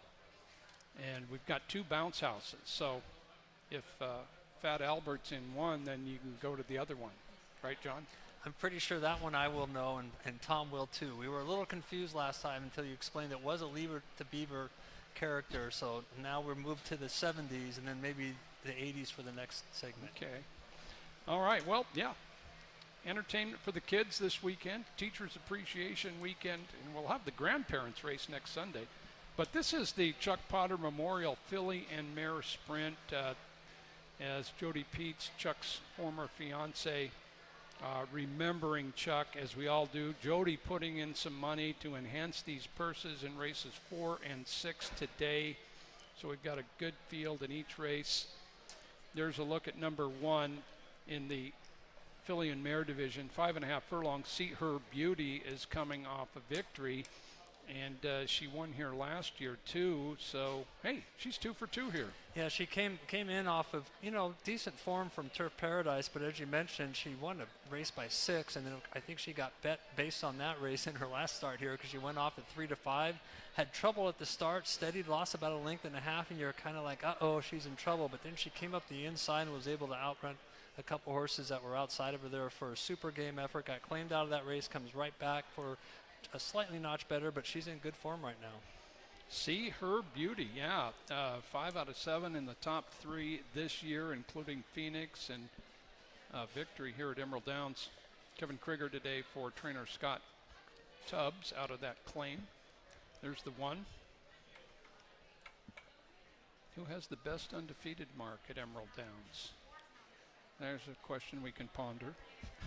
Probably better than 2 for 2, but okay, let's go on to number 2, Union Coach, who's running for the first time since February, about 3 months. All her wins are in dirt sprints in her career, and that's what she's doing today. Yeah, and when we last saw her at Emerald, she was facing much tougher horses. She got claimed, was taken to first Grants Pass and in Arizona, able to get a win in Arizona back in December. Has a little bit of a break for a barn that does okay with this type of horse here, and the fact that she faced much better and is, when we saw her last, and is a fresh horse, going to make her a strong contender today. Fresh horse for trainer Jesse Velasquez, who had another win yesterday with House of Lords. Adrian Castellanos rides. Number 2, Union Coach. We did see her, as John mentioned, last year. And she faced some really solid competition here last year. Number 3 is Dress Rehearsal. There she is, a daughter of Minnie Rivers, a Calbred 7-year-old mare. She most recently won in 2023. Not a lot of starts since then, however. And last race had significant trouble at the start. I had her losing about 4 lengths at the start, and it pretty much eliminates her. Okay. Previous to that, she was running at Santa Anita, so she's got some excuses here. Obviously, she's got to get out of the gate a little cleaner here because she doesn't show too much early speed. So, a lot of times when a horse that has trouble at the start, you can excuse it, but she's back far anyway. I wish she'd shown a little more, but hopefully she'll get out of the gate cleanly today. Yeah, 4 lengths lost at the start. Very significant here just 8 days ago. Dress Rehearsal with Alyssa Morales for George Rosales. Backburner, going to be one of the favorites in here. Currently the favorite off a solid race at Emerald Downs 2 weeks ago, and just a nice career resume. Yeah, that race was over after about 100 yards. Clubhouse Drama shot out of the gate and just took command and never looked back in a super fast time, 109.2 for the level. Backburner, I had her breaking 1.5 lengths slowly and being a little wide on the turn, but she never quit. She just kept trying. She just wasn't able to catch that horse in front of her. Gets out of the gate cleanly today, runs that similar race. She's going to be tough to beat. 4 for 8 last year as a 4-year-old up at Hastings, and a good race at Emerald Downs for Backburner. Now in the barn of Vince Gibson, Carlo Lopez. There's the 5 La Popis. She ran another good seasonal debut. She won here in her first start last year and just ran a good second to See Her Beauty. Jose Rodriguez back up for Chung Kum Han. Shanghai Barbie, Emerald Downs debut from this stalker closer. She has won twice at Santa Anita. Bronze Girl, how about her? Yeah, she had the lead last time, was outfinished by La Popise and See Her Beauty, but was right there at the finish. Outside speed is always dangerous. Blake Nunnally returns to ride for George Maravilla, and Prancing Matilda on the outside. She's been beat 3 of her last 4, has a win in there, and not beaten badly at all for Joe Toy. On the track for the 4th.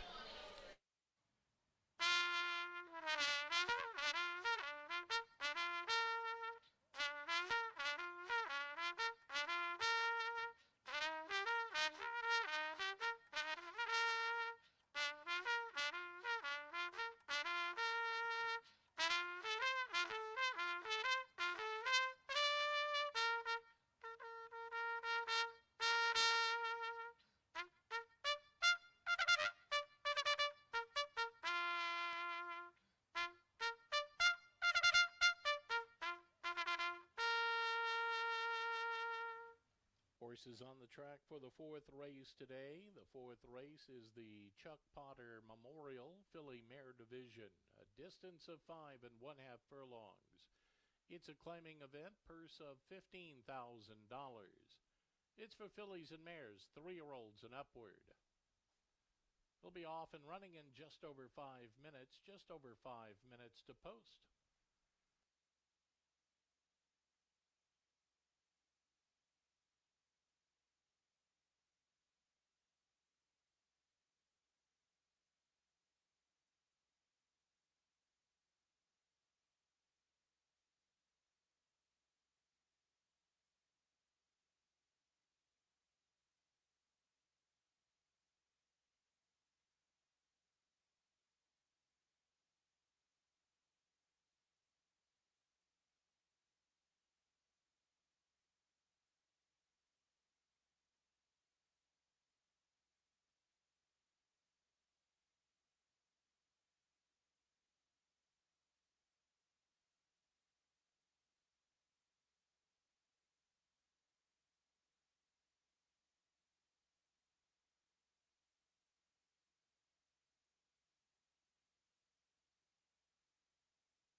Race number 4, the Chuck Potter Memorial Filly and Mare Division. 8 runners to sprint 5 1/2 furlongs here. Claiming price $3,500, an enhanced purse. Thank you so much once again to Jody Peets for keeping in mind the lower claiming horses, and of course her ex-fiance Chuck Potter. Let's head up to Tom for his selection in the 4th. Are we all clear on Lumpy Rutherford? That's what Well, you're going to have to figure that one out because... I think Leave It to Beaver Days? Yeah, there you go. Okay.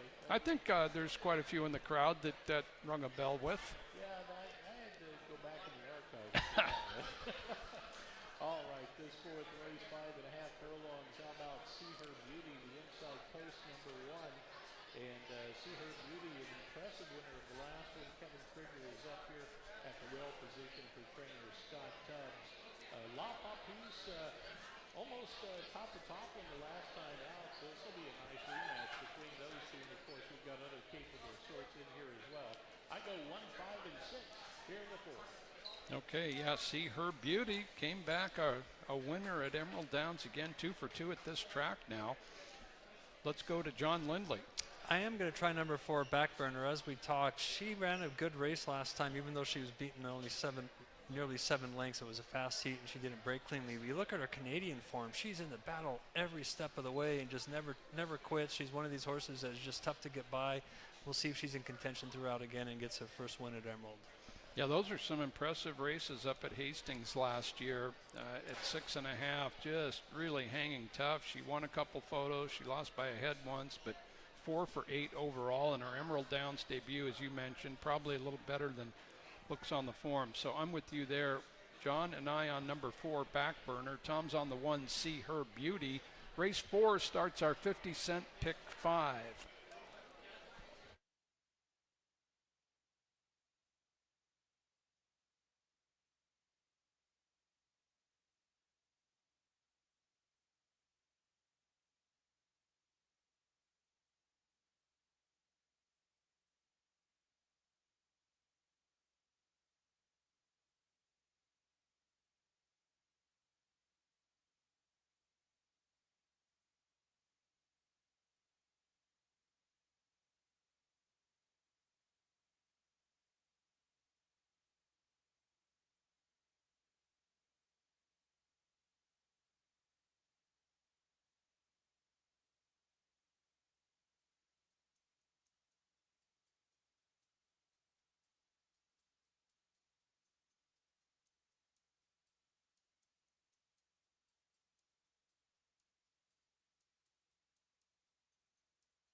And the horses have reached the starting gate. Post time for the fourth. Fourth race at 5.5 furlongs, the Chuck Potter Memorial, the Filly Mare Division. See Her Beauty, first one to go up to the line.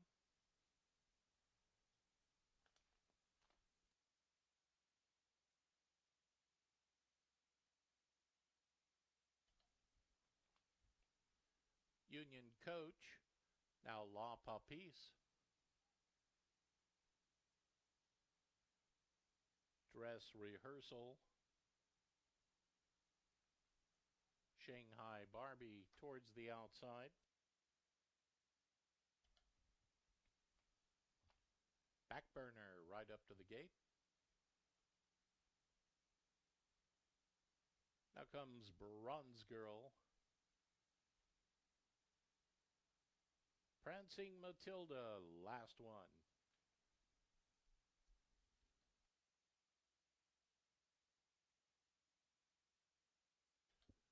Matilda goes in. All set.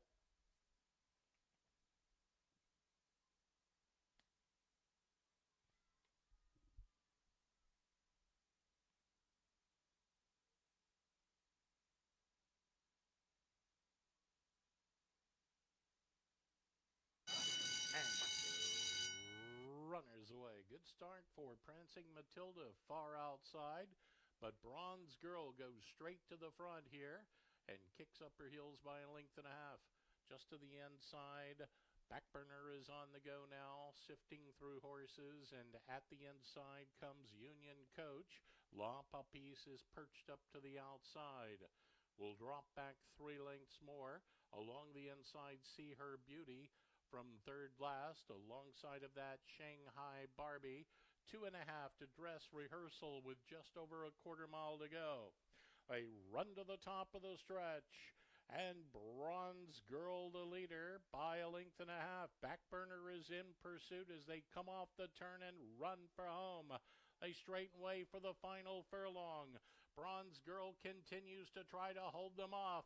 From the outside, Backburner, late save from Union Coach at the inside. La Papis late, but it's going to be too late to catch. Bronze Girl home in front.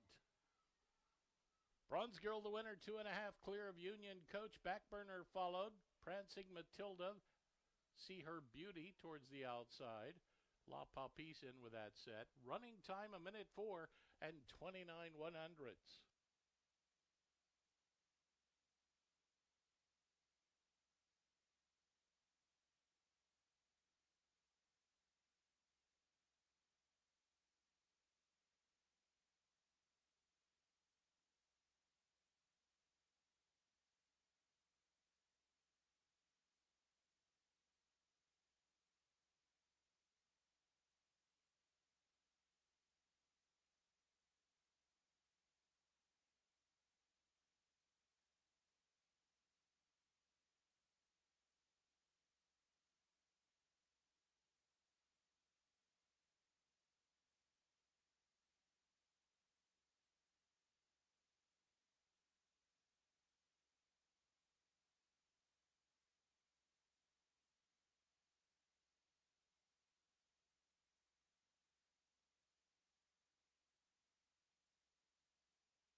Unofficial order of finish appears on the totalizator board for the 4th race today. Finishing first, it was number 7, Bronze Girl.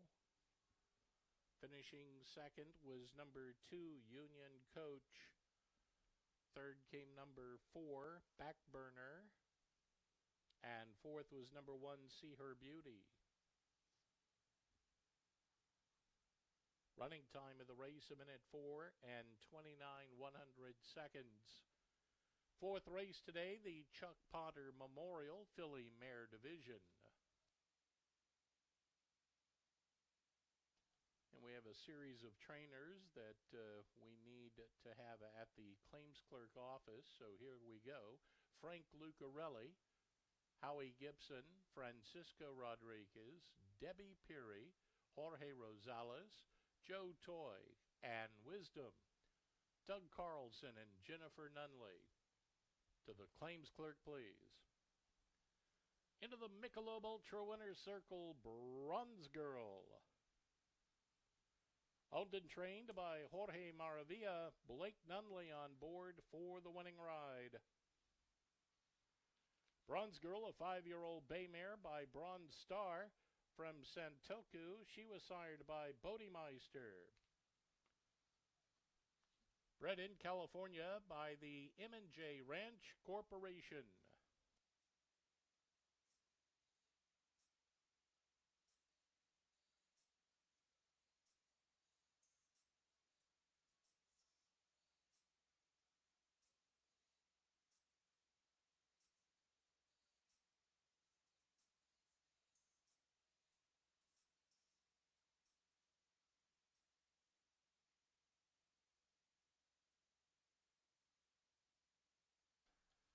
And a look at the official prices. Winner number 7, Bronze Girl, returns $13.66 on the win ticket. $5.82, $3.72 on across the board. Number 2, Union Coach, $3.88, $2.66 on the place and show. Number 4, Backburner, $2.88 to show. Winning exact at $38.94.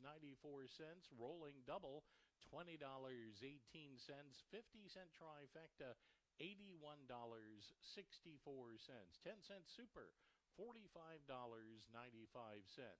Winning pick 3, $74.70. Early pick 4 today returns $201.67.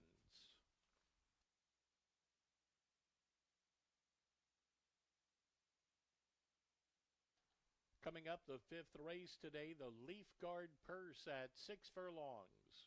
Number 3, Bad Sneakers, has been scratched. Scratch. Number 3, Bad Sneakers. Number 4, Great Runner, a change of rider. Make his jockey Adrian Castellanos. Adrian Castellanos to ride number 4, Great Runner. Post time for the 5th race at 3:43, just over 20 minutes until post time.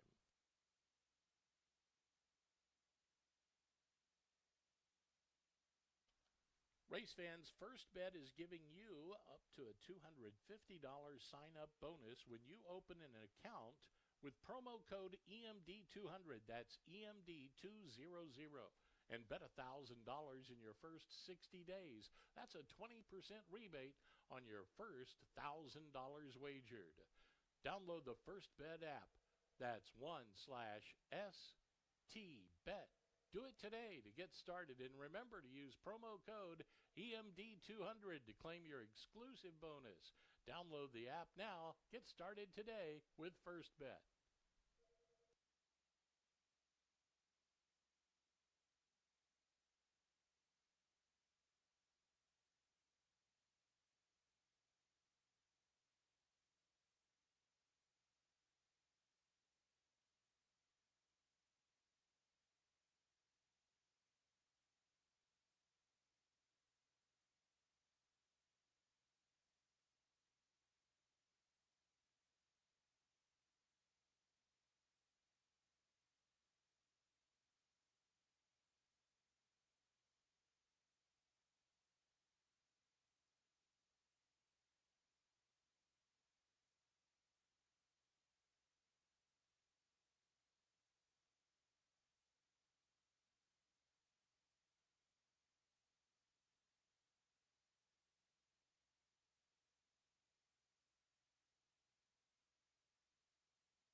Ladies and gentlemen, there were 2 claims in the 4th race today. Number 1, See Her Beauty, was claimed. The new ownership, Jean Heredia, Elisad Flores Sandoval, Ileana Thompson, the new trainer, Jorge Rosales. Number 1, See Her Beauty, claimed from the 4th race. Number 4, Backburner, was claimed by the Big Yahoo team, the new trainer, Joe Toy. Backburner number 4, also claimed from the 4th race.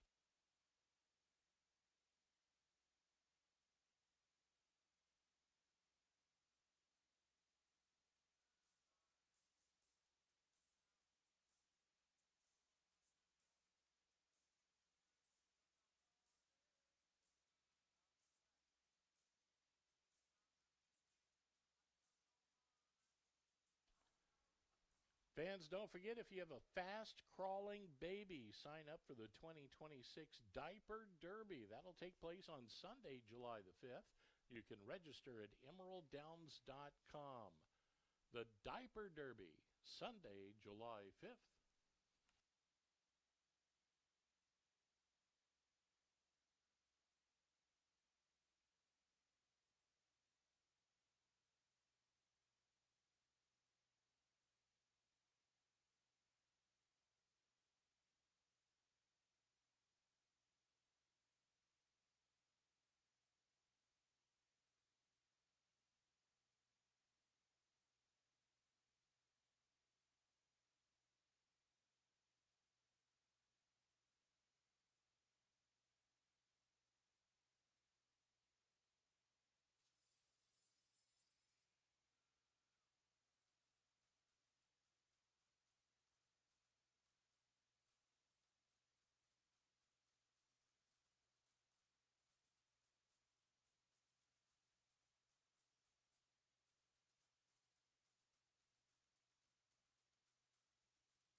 Coming up on race number 5 at Emerald Downs, the late pick 4 starts right here. And multi-race wagers are quite popular.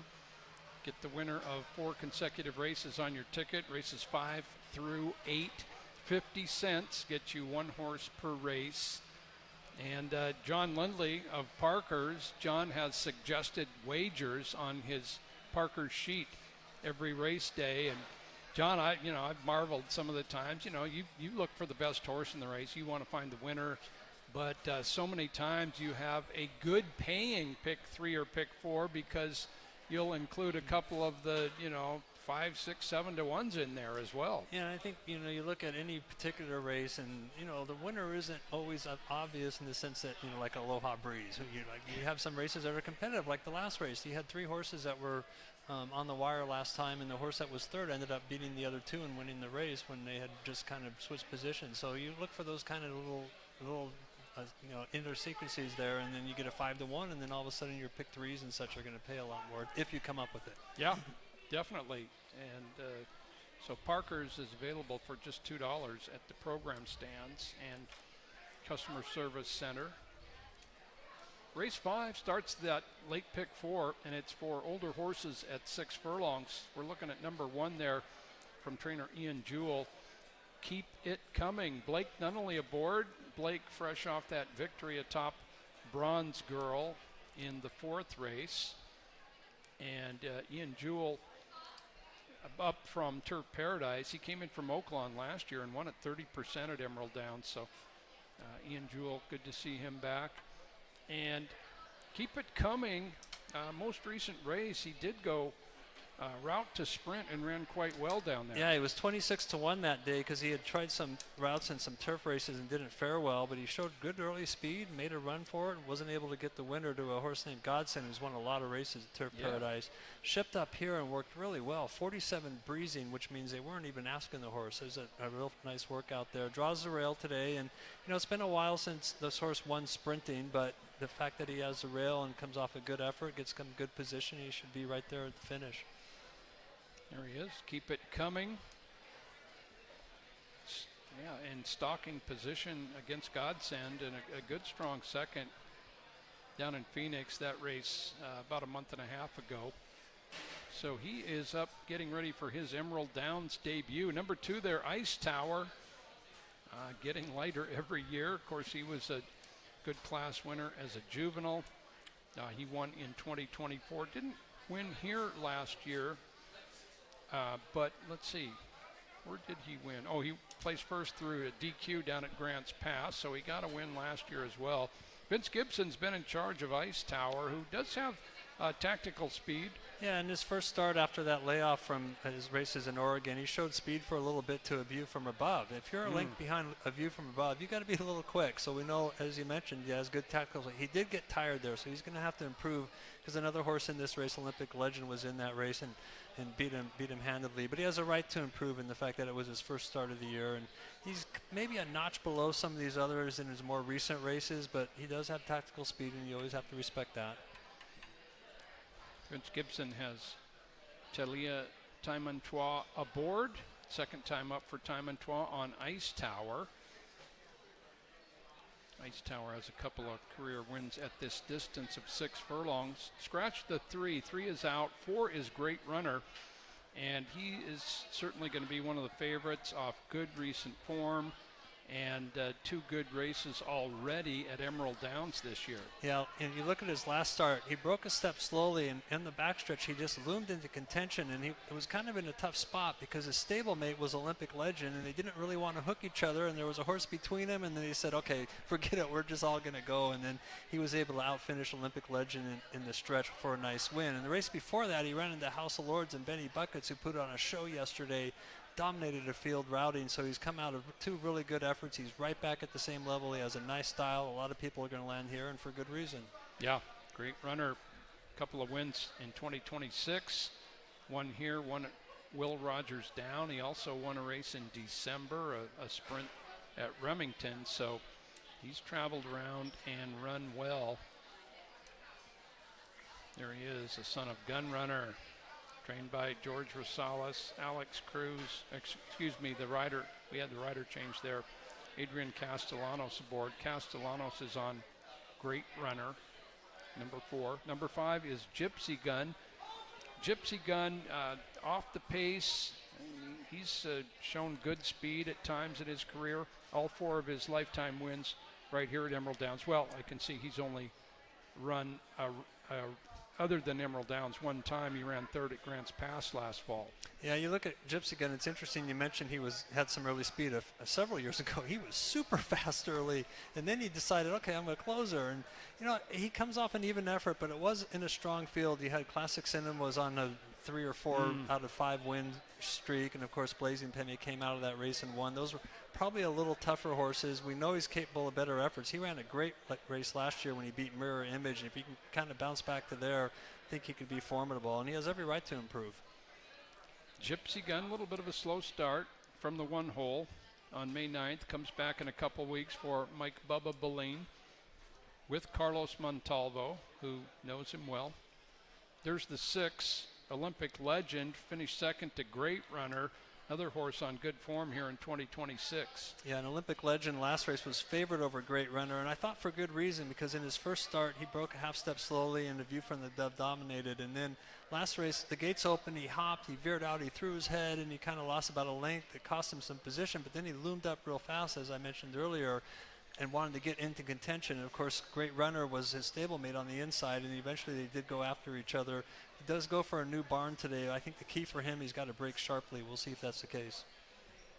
Okay, there's a look at Olympic Legend, who is 8 out of 10 in the top 3 at Emerald Downs, and 2nd and a 3rd so far this year. Number 7 on the outside, Blackjack and Beer from Kendra Lyons. Carlo Lopez aboard. Emerald Downs debut here. Comes off a couple 3rd place finishes where he ran inside. He does draw outside. I think this is a little tougher company, but his numbers aren't that bad. And you look at some of his Los Al races, and he's kind of always near the finish. He hasn't won in a while, but over a year, but he's got a nice outside post, and he is a clubhouse ride, and we do pay a little extra attention to those here. Boy, clubhouse ride is on a run of success the last few years. He's on his toes there. He's getting ready for his Emerald Downs debut with Carlo Lopez aboard. 6th to the track for race 5.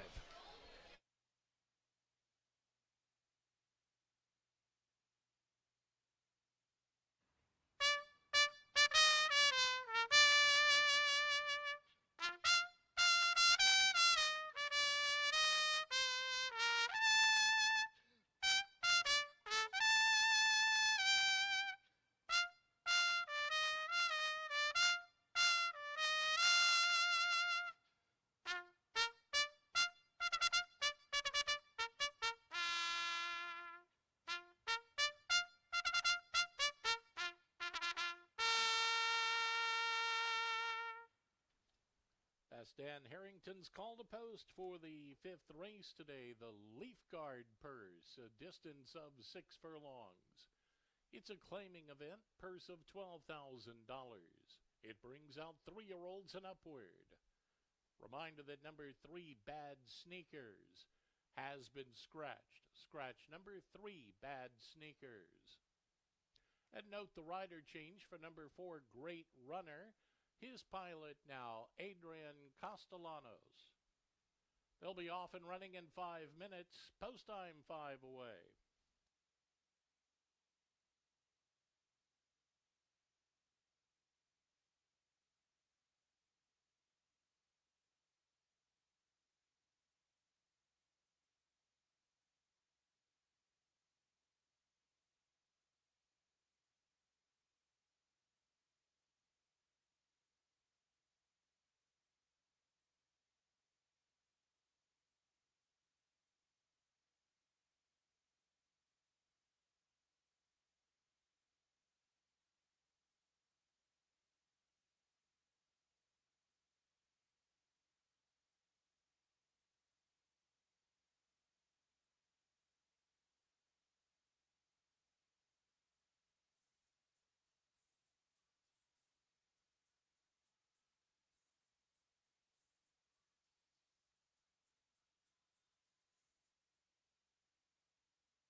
Race number 5 at Emerald Downs, a sprint, 6 furlong sprint, the Leaf Guard purse, older horses. There's Ice Tower, one of 6 in here. And we're going to have a rider change. We already had a rider change. Adrian Castellanos is up aboard number 4, Great Runner, who's currently the favorite in wagering at this point. Track announcer Tom Harris, time for a selection. Well, Joe, I like Great Runner in this race, the 4 horse. I know quite a few others do as well, getting a lot of attention in the wagering right now. This one's solid in the last outing for the win. I just think he's good for another one here. Adrian Castellanos, as you mentioned, now on board for Great Runner. I go 4, 6, and 7 here in the 5th. Okay, 4 on top. How about you, John? Yeah, you know, Great Runner and Olympic Legend put on a show last time, and Great Runner was able to outfinish Olympic Legend, and I think it's going to happen again. So I'm on the same 3 horses that Tom's on. Yeah, they had a duel. Both of them not the greatest start, so you can't give much advantage one way or the other from that. And Great Runner beat him, a length and a half. So I'm with you guys. We're all 3 on Great Runner in race 5.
And the horses have reached the starting gate. There's a view from above the starting gate. Captain Louis DeFazio flies the drone here at Emerald Downs, gives us terrific views from above. As we get set for the 5th race, the Leaf Guard Purse at 6 furlongs. Keep It Coming, first one to go up.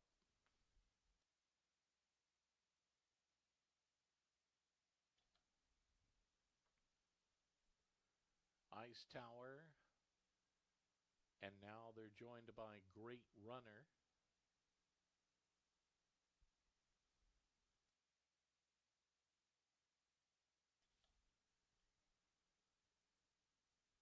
Gypsy Gun settled away.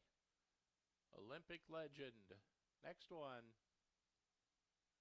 Blackjack and Beer, outside post. Now in.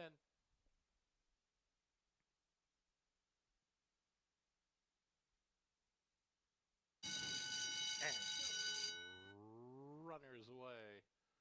Good start towards the outside for Olympic Legend, and Blackjack and Beer broke alertly. Moving through comes Ice Tower at the inside, and Great Runner is there to go with him. Gypsy Gun back of the lead pack. Then we'll drop back 2 or 3 now to Keep It Coming at the tail with a half mile to go. Opening quarter, 22 flat. And over to the far turn they go, getting crowded on the front end. On the inside, Ice Tower is right there, battling on. Prompted from between horses comes Great Runner.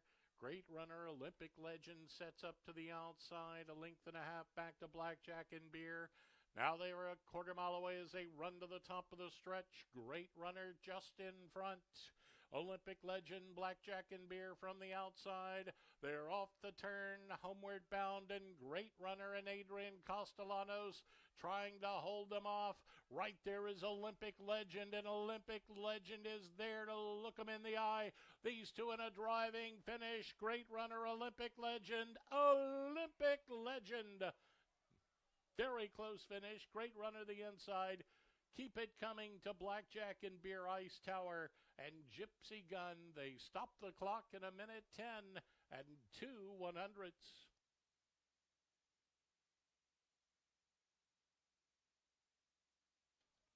Photo finish for the 5th race. There's a photo.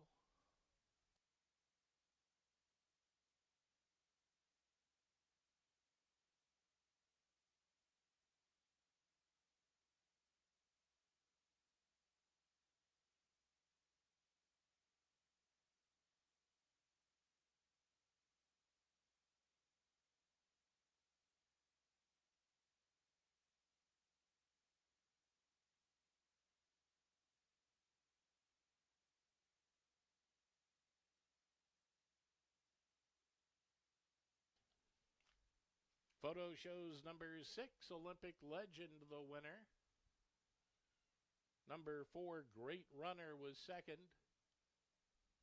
Number 1, Keep It Coming, third. Number 7, Blackjack and Beer, was fourth. 5th race today, the Leaf Guard Purse.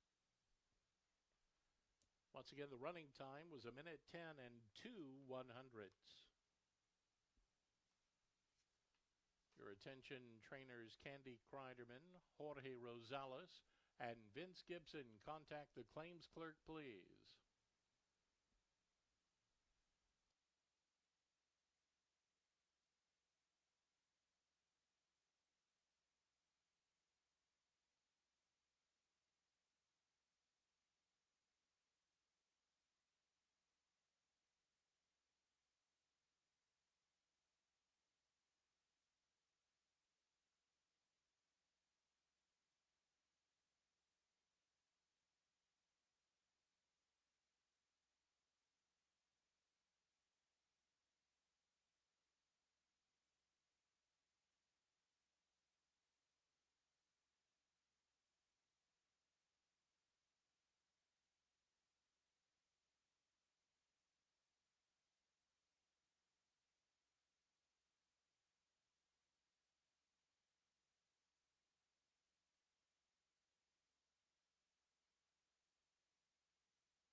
Michelob Ultra winner's circle, it's Olympic Legend. Olympic Legend, owned by Carl and Debbie Seymour and Debbie Peary. Trained by Debbie Peary. Kevin Krieger on board for the winning ride. A 7-year-old bay gelding by Street Boss from Brilliant Future. She was sired by Mingan. Bred in Kentucky by Lawrence Marshall Opus MD, Dr. Frank Sinatra and John Sinatra. Olympic Legend, official winner.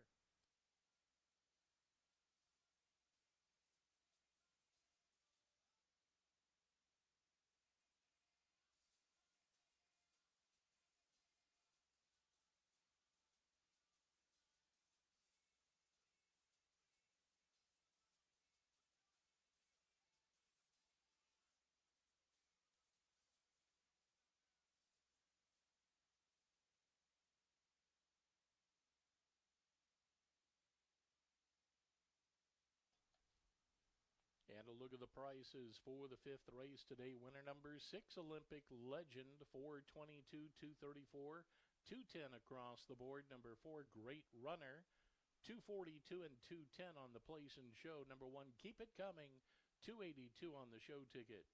Winning exacta, $3.45. The rolling double, $22.21. 50-cent trifecta, $4.08. The 10-cent super, $1.99. Winning pick 3, $25.03.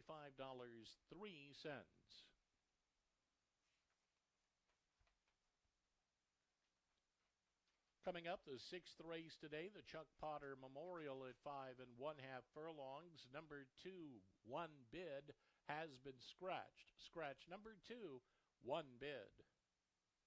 Number 4, Upright, a change of rider. Make the jockey Francisco Duran. Francisco Duran, the rider for number 4, Upright.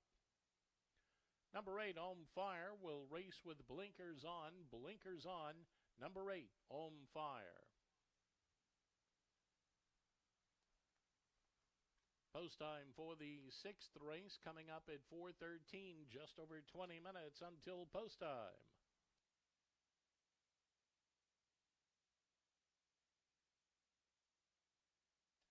Hey fans, Emerald Downs is giving you a chance to be a star athlete on national TV. That's right. All you need to do is wear a T-Rex costume on Sunday, July the 12th. There are races for kids, adults, and seniors. The races will be broadcast on ESPN2 later this summer. You can sign up today at EmeraldDowns.com.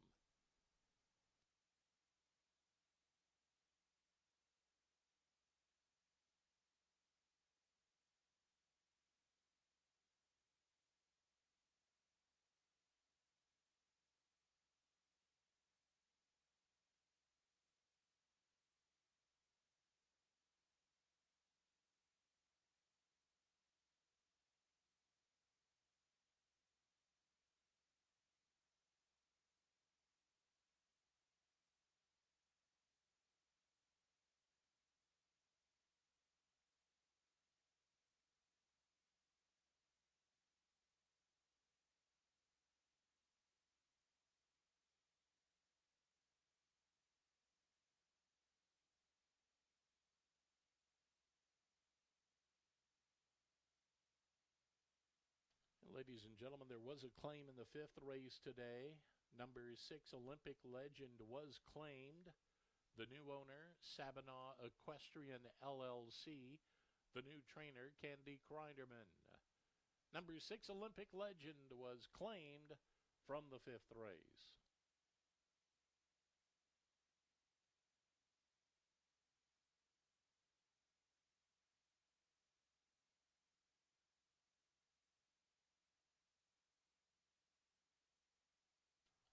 Fans, don't forget Friday night racing starts on Friday, June 5th. This year, instead of a t-shirt, we're giving away Fab Friday Hawaiian shirts. Wear your shirt back on future Friday visits for free admission. Post time Friday nights, 7 p.m.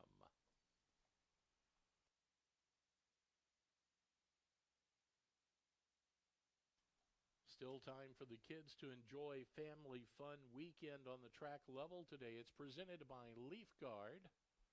We've got the bounce houses down there, also face painting, the arcade on the track level as well. Family Fun Weekend here at Emerald.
And we're coming up on race number 6 at Emerald Downs here on Monday.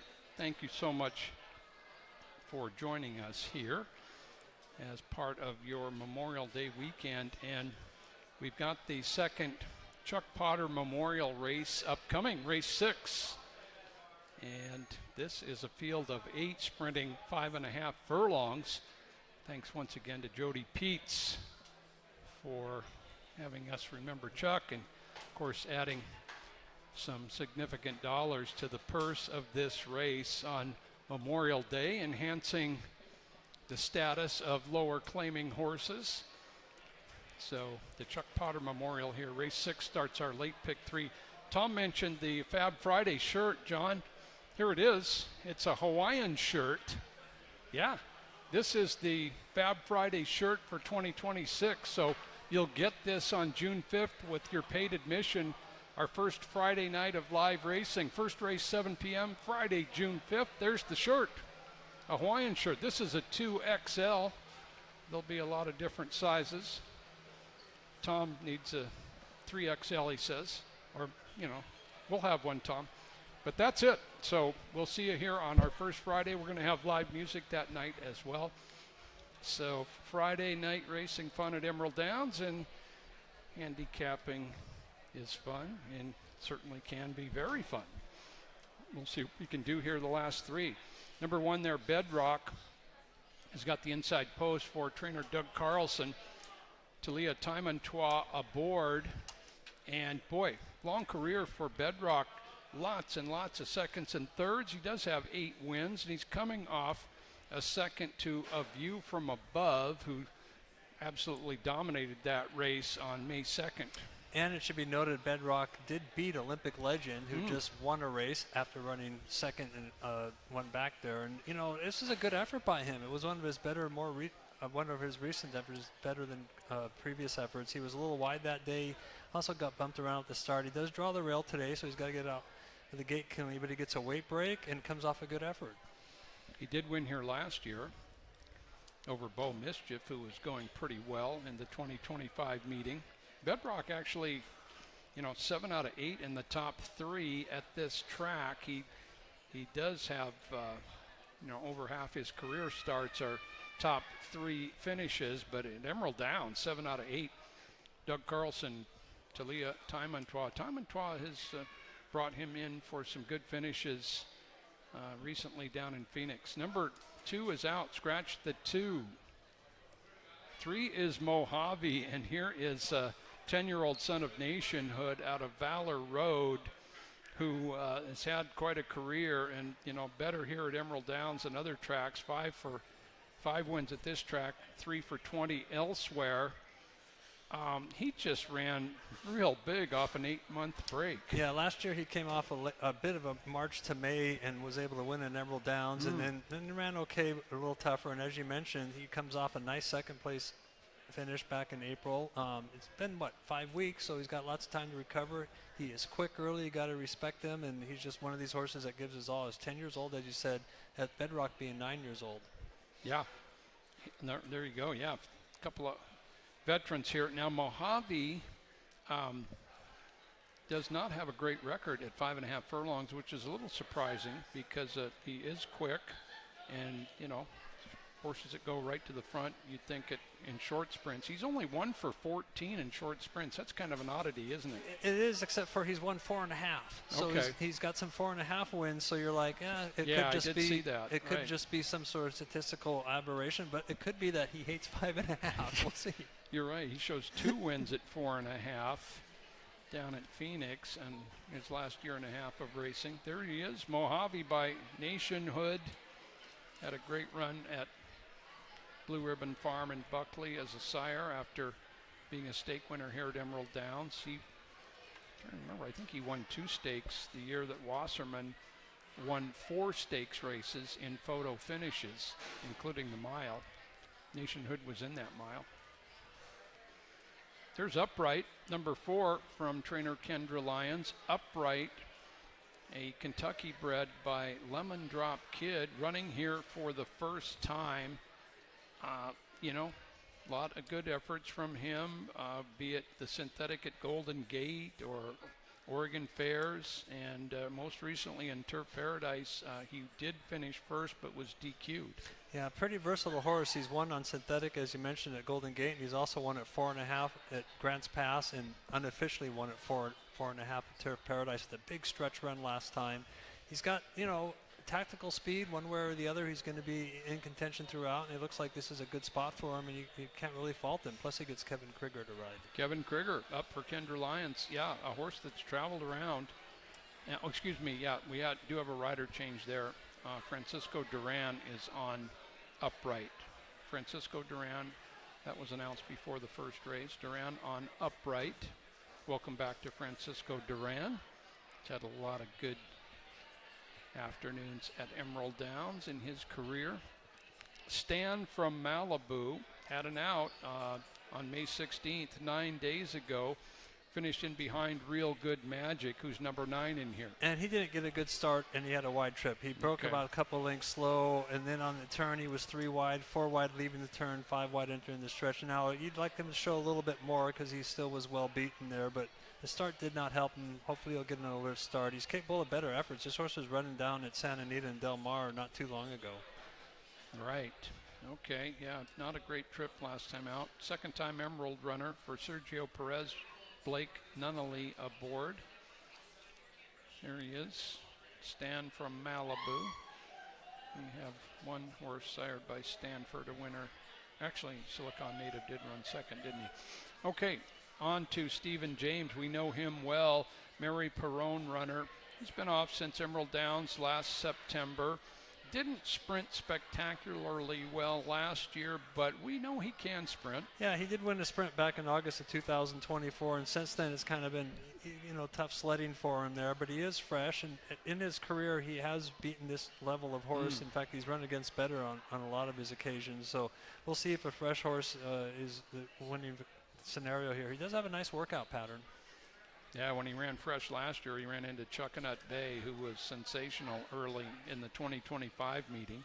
Not too bad this year either. Rolled them bones. He's going to like that wet dirt out there, John. Yeah, look at the forecast. I'm sure his connections were hoping for a little more rain. We're all saying that because he ran a huge race a couple years ago on a wet track. I don't know if it's wet enough for him, but he also comes out a great runner, Olympic legend, who we just saw run 1-2 for a little higher price there. And he might his return to Emerald Downs. It's been a little bit since his last win. We'll see if today's the day.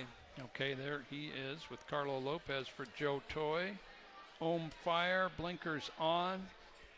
4 out of 5 in the money here last year, including a win. First start since early April down in Phoenix. Comes off the grass for Liz Kowalski.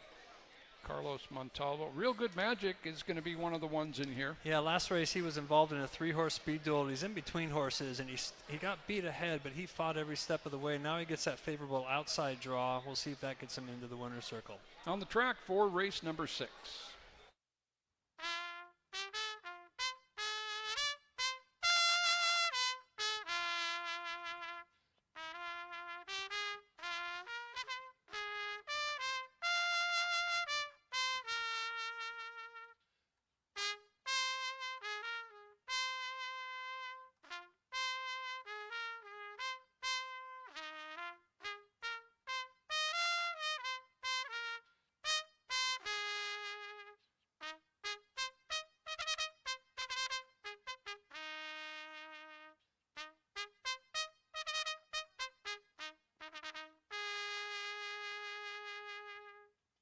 Horses are on the track for the 6th race today, the Chuck Potter Memorial at 5 1/2 furlongs.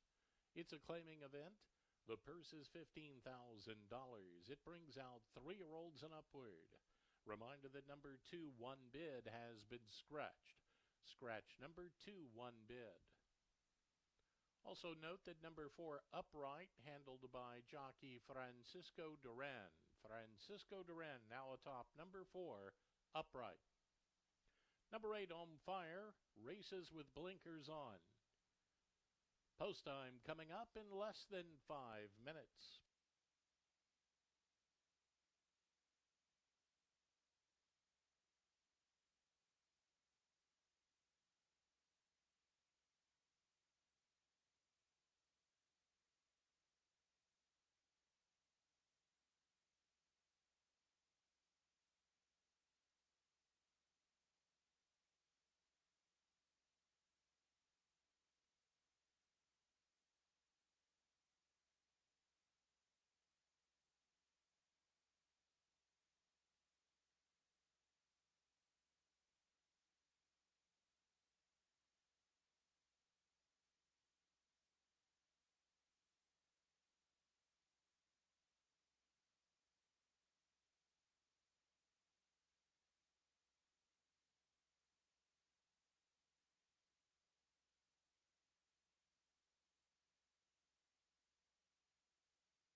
Race 6 at Emerald Downs.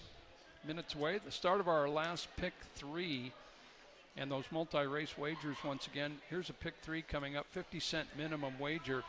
And the takeout on the pick 3 is much less than some of the other multi-race wagers. Just a 12% takeout on the pick 3, which means more money returned to the winning wagers.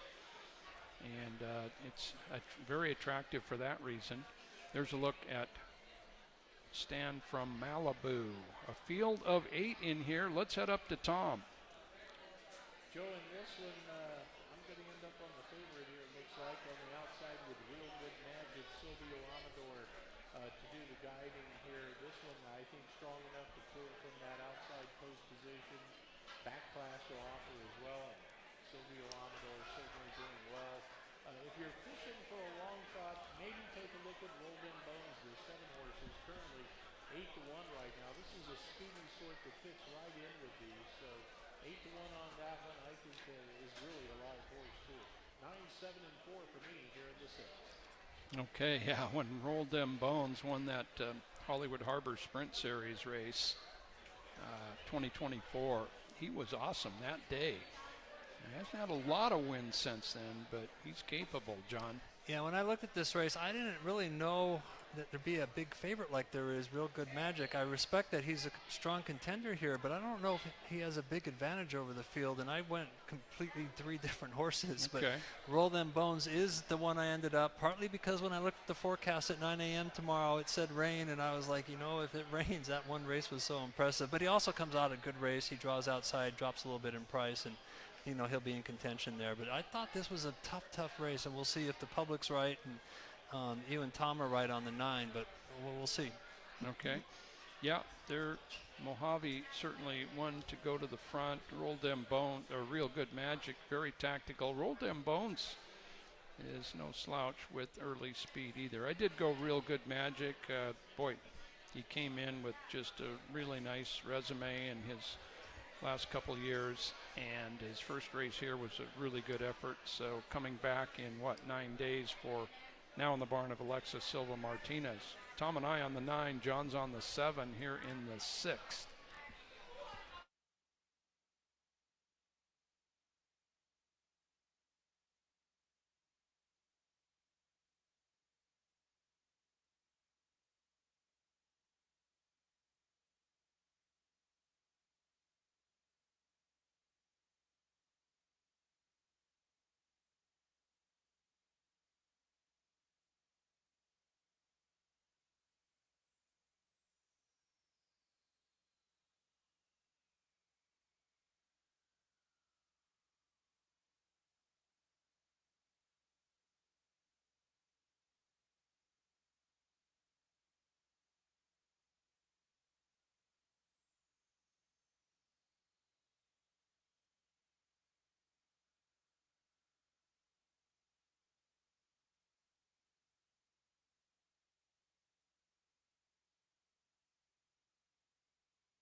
And the horses have reached the starting gate. Post time for the 6th. Chuck Potter Memorial at 5 1/2 furlongs, and Bedrock first one to go in. Here's Mojave and Stephen James. Upright under Francisco Duran. Rolled Them Bones under the blanket. Stan from Malibu to join them. On Fire, one from the outside. Real Good Magic, last one.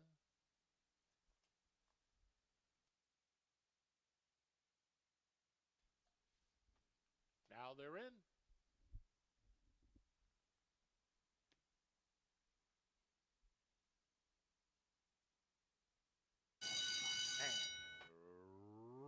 meters away. Good start for all. Extreme outside, Real Good Magic vying for the lead here. Moving through comes Mojave, though, and Mojave is right there at the rail, just a nose in front.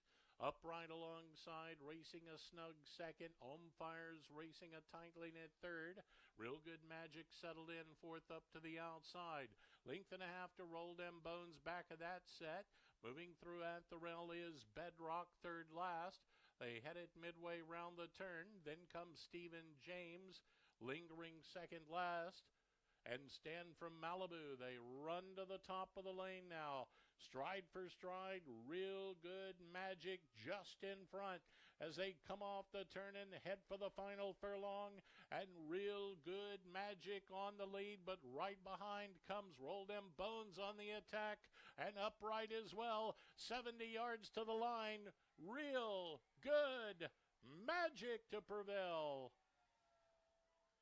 Upright was second, Roll Them Bones third, Bedrock followed that, then came Mojave.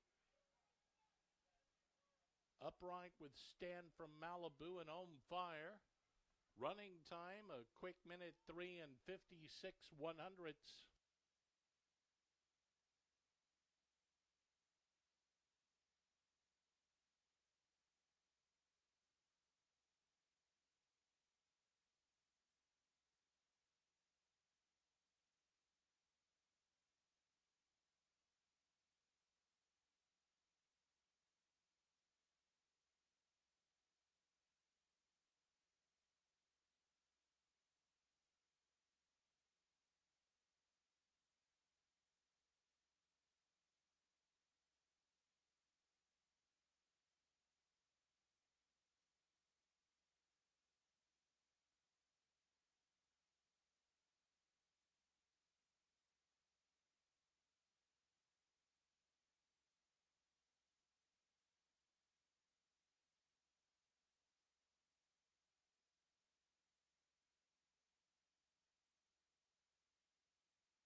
Results on the board official. Winner number 9, Real Good Magic.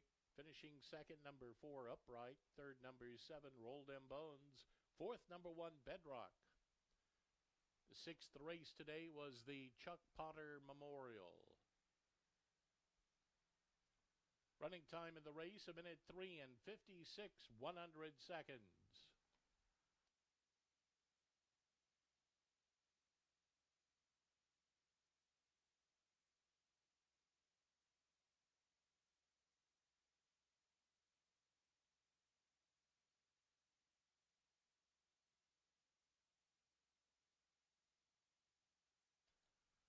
Into the Michelob Ultra Winner's Circle, Real Good Magic. Owned by Paula Marshall and Gary Lusk. The winning trainer, Alexis Silva Martinez. Score that a riding double for jockey Silvio Amador. Real Good Magic's a 5-year-old, bay gelding by Good Magic. From Thunderous Jim, she was sired by Gemologist. Bred in Kentucky by Windstar Farm, LLC.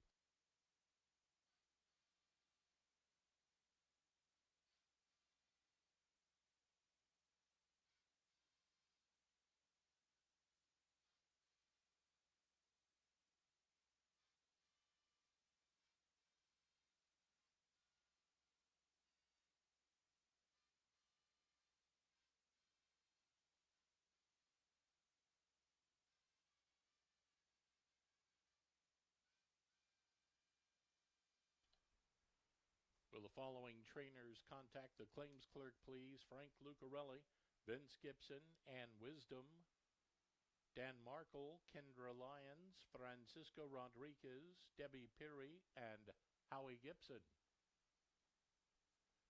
Here's a look at the prices on the board. First, number 9, Real Good Magic, $542, $404, $288 across the board. Number 4, Upright, $13.68 to place, $6.48 on the show ticket. Number 7, Roll Them Bones, $4 to show the exact at $30.43. Rolling double, $7.69. 50-cent trifecta, $74.88. The 10-cent super, $40.62. Winning pick 3, $37.04. The pick 4 worth $84.79.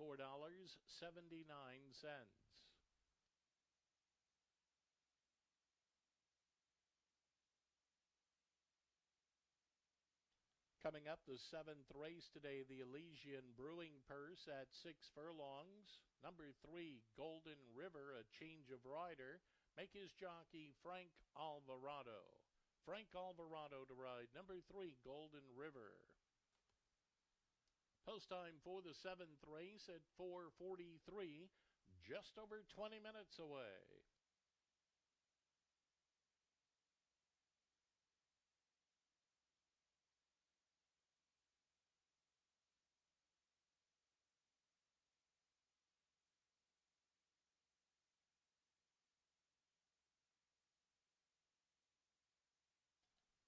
Fans, don't forget, Saturday, May 30th, it's Teacher Appreciation Day. All teachers and school employees get free admission for 2.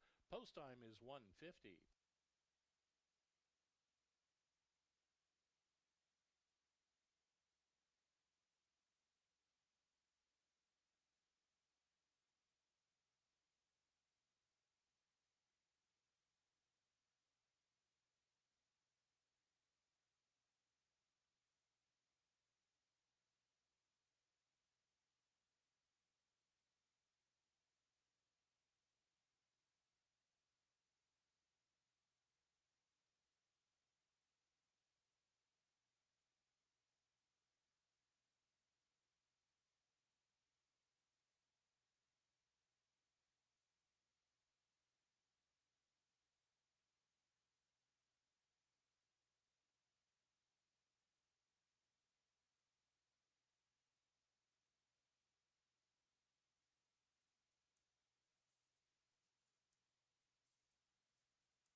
There was a claim in the 6th race. Number 9, Real Good Magic, was claimed. The new owner, Donna Wright, and William R. Cartledge, the new trainer, Dan Markle. Number 9, Real Good Magic, claimed from the 6th race.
Race 7 at Emerald Downs on this Monday, Memorial Day, is a 6 furlong sprint for older horses.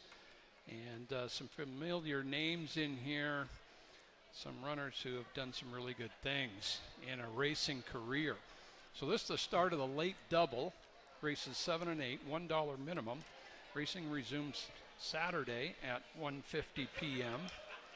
Saturday and Sunday next weekend. Then we'll pick up Friday nights on July 5th and the Hawaiian shirt night for our first Fab Friday. Number 1, Counteract. He just spotted his foes some lengths in his Emerald Downs debut. That was 3 weeks ago. Made about a half-mile move in there, John. Just tired out at the end a little. Yeah, as you mentioned, he stumbled badly at the start. I had it losing about 3 lengths there, then loomed into contention while 3-4 wide, and then wouldn't change leads in the last 16th of a mile, which kind of make him look like he hang, but he was just tired, like you said. He came back with a nice workout there, had a good record up at Hastings Park, and if he can get out of the gate cleanly today, gets that nice stocking trip, we'll see if he can turn the tables on a couple that finished in front of him. Yeah, good year last year for Counteract. BC bred 6-year-old, and again he looked good. He finished behind Adios Jojo and Dirt Road Red. 2 of his foes today, the Mark Cloutier trainee with Silvio Amador back aboard. Counteract from the rail. Dirt Road Red with those 9 wins at Emerald Downs and a really fine off the bench performance. Well, he'd been racing at Turf Paradise through February or into February, so it was about 3 months since his previous race, but he has really performed well at Emerald Downs since first coming up here 3 years ago. And he might have been a little unlucky in the same race also. The same race that Counteract stumbled badly. Dirt Road Red hopped at the start, lost about a length and a half, and was trying to get there at the end, just kind of ran out of ground after a bit of a break there. And again, a clean start's always going to help him, and his record, as we've talked about many times, is pretty nice at Emerald, so you always have to respect him. Yeah, claimer of the meeting 3 years ago, and had a nice win at the end of last year here. Just his stats are really fine. He's a great competitor. Shelley Crow trainee, Kevin Krieger aboard Dirt Road Red. Second start at the current meeting. Beaten just a length in his first. Golden River is number 3 for trainer Sergio Perez. Frank Alvarado is to ride. That's a change from your program. Frank Alvarado is on Golden River, who just about got him up in that multiple horse finish just last weekend. Yeah, that was a big finish there, and prior to that he was just kind of floundering in the stretch and kind of running evenly, but last race he closed strongly. Now it did set up for a closer. There were 2 horses in there that just were cooking each other up front, and they just dominated the race until the last 16th when the closers came running. I don't know if he's going to get that hot of a pace to run at again, but he did run big in the stretch last time. Yes, he did, and that was his Emerald Downs debut, and his first race with Frank Alvarado, I'm almost positive. Anyway, it was a near miss and a great effort from Golden River. He comes back in 8 days at the same distance. There he is, Golden River. Calbred 5-year-old by Many Rivers, who's a Stormcat stallion. Number 4 is Dynamic Secret. You know, he just got good there as a 3-year-old in 2024. He broke his maiden in a sprint and ran 2 more good sprints, and then won the Muckleshoot Derby for trainer Bonnie Jenny and Doug McPhee's group, the Q stable. Doug McPhee, the trainer now. He did show some pretty good speed in tough fields last year. Yeah, as you mentioned, as a 3-year-old, when he broke his maiden in 114 and change, it was new harbor of good things to come, and he was able to win the Muckleshoot Derby a few races later. And when he faced older horses, he kind of struggled a little bit. As you said, he chased some hot fractions and paid the price early, but now he's 5 and he's fresh, and this barn has started off the meet really hot. They won earlier today, and you know, a nice workout pattern. We'll see if they can get him going again in his 5-year-old year. Okay, right. You know, his only route at age 3 was that Muckleshoot Derby, in which he won easily. And then he had several sprints last year and got to go a mile in late August and almost beat Surprisingly Perfect, who was claimer of the meeting for the 2nd year in a row. but he has run some good sprints. And he's fresh for Doug McPhee, Carlo Lopez aboard. There he is, Dynamic Secret. Behind him is Adios Jojo for Howard Gibson, who had that nice sprint win over Dirt Road Red Counteract. Yeah, we missed Fantastic Day, by the way, in between the two of them. And, of course, he holds the record for the biggest margin of victory at Emerald Downs, and he is one tough... There he is right there. And, yeah, he is one tough stretch runner, and he's making his 9-year-old here. Excellent record at Emerald. As you mentioned, Adios Jojo ran into Tax Code and Kendi Caballo after going wire to wire. Those were a lot tougher. He also had some trouble in that race. He'll get clear sailing from this post. Adios Jojo led all the way on opening day. As we look at Fantastic Day, yeah, Joe usually talks about me, he's saying, and yeah, I do. I like that horse. He's had some amazing closes for victory at this track from 15 lengths behind. He'll get on that turn and just fly around the last part of the turn and through the stretch. I see he was a fairly recent winner on his form as racing down at Grants Pass. He won down there from well off the pace for George Rosales. Outside, Bellotti, the Mike Puig trainee, making his Emerald Downs debut. Wow, at Los Al and some short sprints, he has really closed ground quickly. Yeah, and those are going to be against much tougher horses, especially back in March in those optional claiming races. You run into, basically the nuts when you're running down there. He draws outside today, and he has a nice stalking style where he gets out of the gate cleanly and get, within 3 or 4 lengths there. And, those races that he shows in LA give him a big chance today. Beautiful gray by Pioneer of the Nile. That is Pablo Castillo aboard for Mike Puig and Jason Orman. Bellotti, 1 of 7, going to the track for the Elysian Brewing Purse.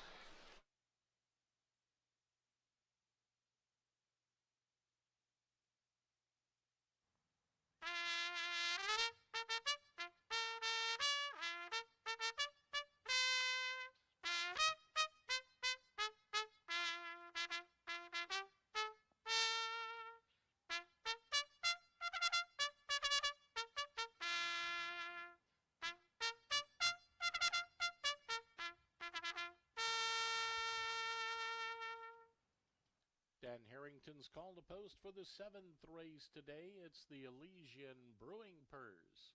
A distance of 6 furlongs, claiming event, purse of $23,000. It brings out 3-year-olds and upward. Note the rider change for number 3, Golden River. His pilot now, Frank Alvarado. Frank Alvarado atop number 3, Golden River. They'll be off and running in just over 5 minutes, just over 5 away.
Seventh race, Emerald Downs, Elysian Brewing Purse, High Claiming Price, 6 furlong sprint, and some familiar names here who have done good things the past season or 2 or 3.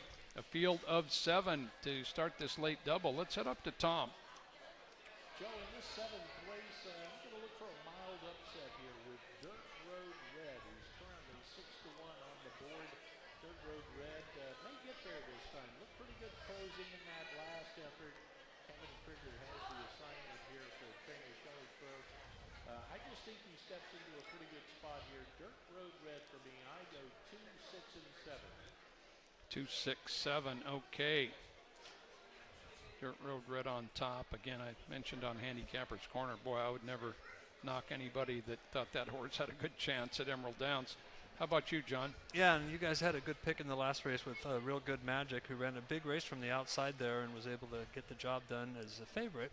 I'm going to go with the horse that you picked last time that I didn't pick, but I was impressed with him, and that was number 1, Counteract. As we talked, he stumbled badly at the start, and he had every right not to run well. He loomed up there like he still was going to win, and then he wouldn't change leads, and he got a little tired. I'm hoping he gets out of the gate cleanly today and turns the tables on a horse that beat him, and that is Adios Jojo. Okay, and I'm going to come back with him as well.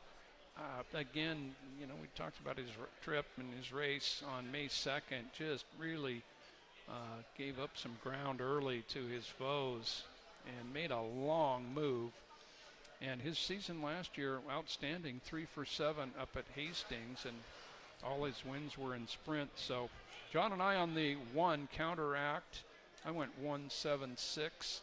And Tom's on number 2, Dirt Road Red, here in the 7th.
And the horses have reached the starting gate.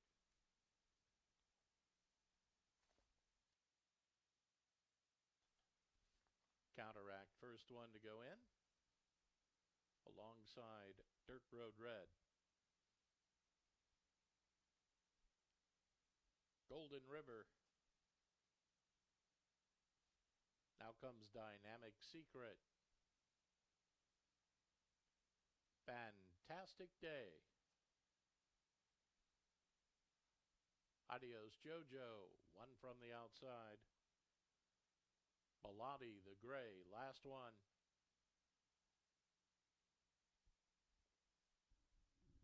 They're in the gate.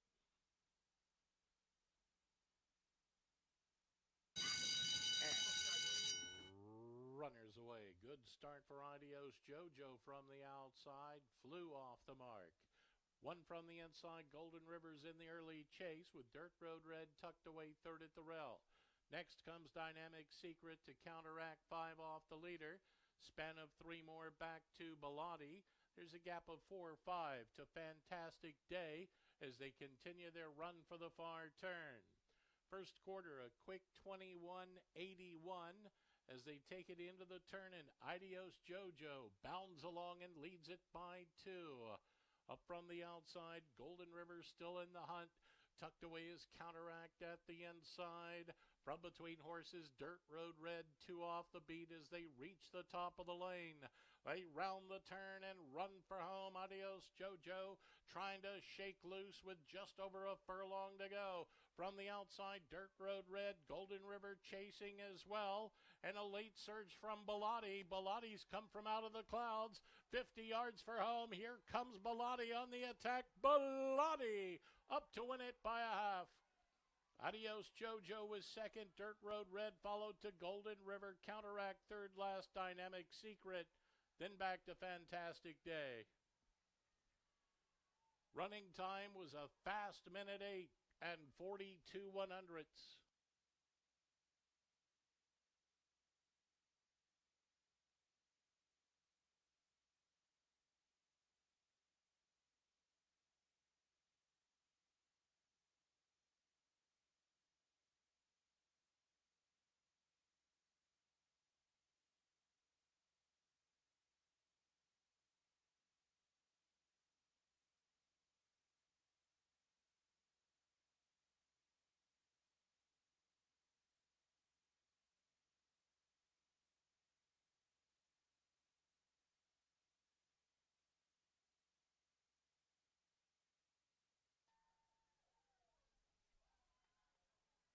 An official order of finish appears on the totalizator board for the 7th race. Finishing first, it was number 7, Bilotti.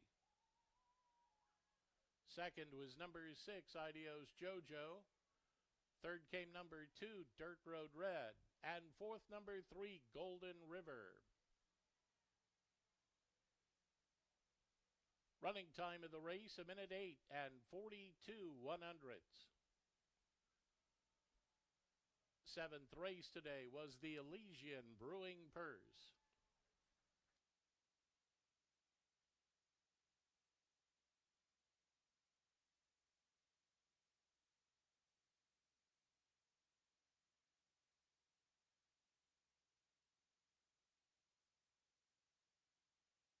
Results official.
Into the Michelob Ultra Winner's Circle, Bellotti. Bellotti sports the colors of Claim to Fame Racing, the lessee. The lessor is Jeffrey Singara. Winning rider, Pablo Castillo. Winning trainer, Michael Puich. 7-year-old Gray-Aroan Gelding by Pioneer of the Nile from Dancing House. She was sired by Tappet. Bred in Kentucky by Godolphin.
Look at the prices for the 7th race. Winner number 7, Bellotti. Returns 720 to win, 350, 352 across the board. Number 6, Adios Jojo, 296 and 266 on the place and show. Third, number 2, Dirt Road Red, $3.62 to show. Winning Exacta, $9.96. The rolling double, $14.84. 50-cent trifecta, $22.60. The 10-cent super, $19.90. Winning pick 3, $14.46.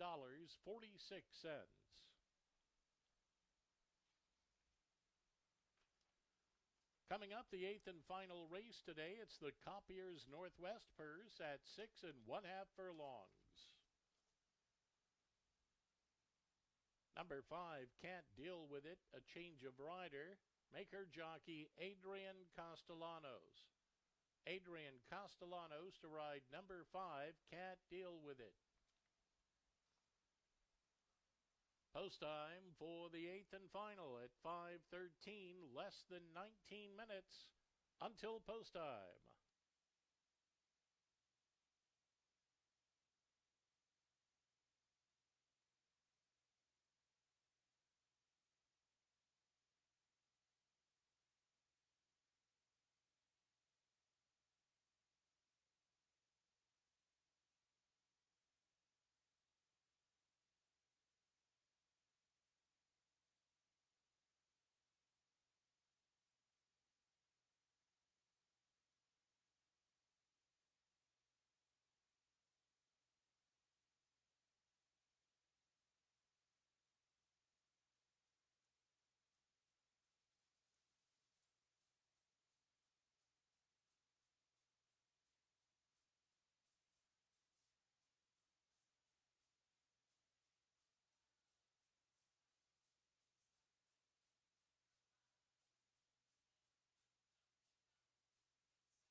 Fans, don't forget to join us when racing resumes on Saturday. This coming Saturday, May 30th, it's Teacher Appreciation Day. All teachers and school employees get free admission for 2. We'll also have a race on the track for the teachers. Post time will be 1:50 p.m. on Saturday. Then Sunday, May 31st, it's Grandparents' Day, free admission. For all the grandparents, it's also the day we have the world-famous Grandparents Race on the track. This year we have 3 races, Grandmas, Grandpas, and the Great-Grandparents Dash. You don't want to miss it. Post time 1:50, Saturday and Sunday, this coming weekend.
Ladies and gentlemen, your attention please. The up-and-coming 8th race, the track condition has now been changed to wet fast.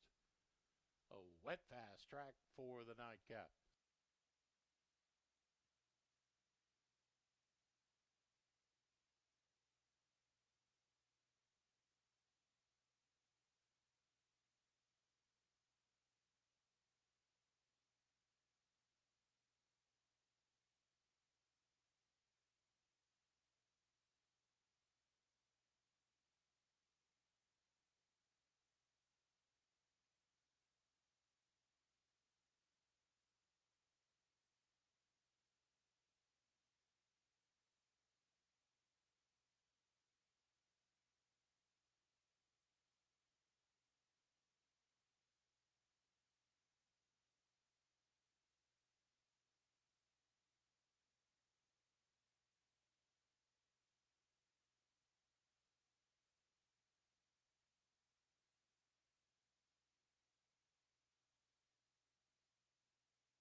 Five.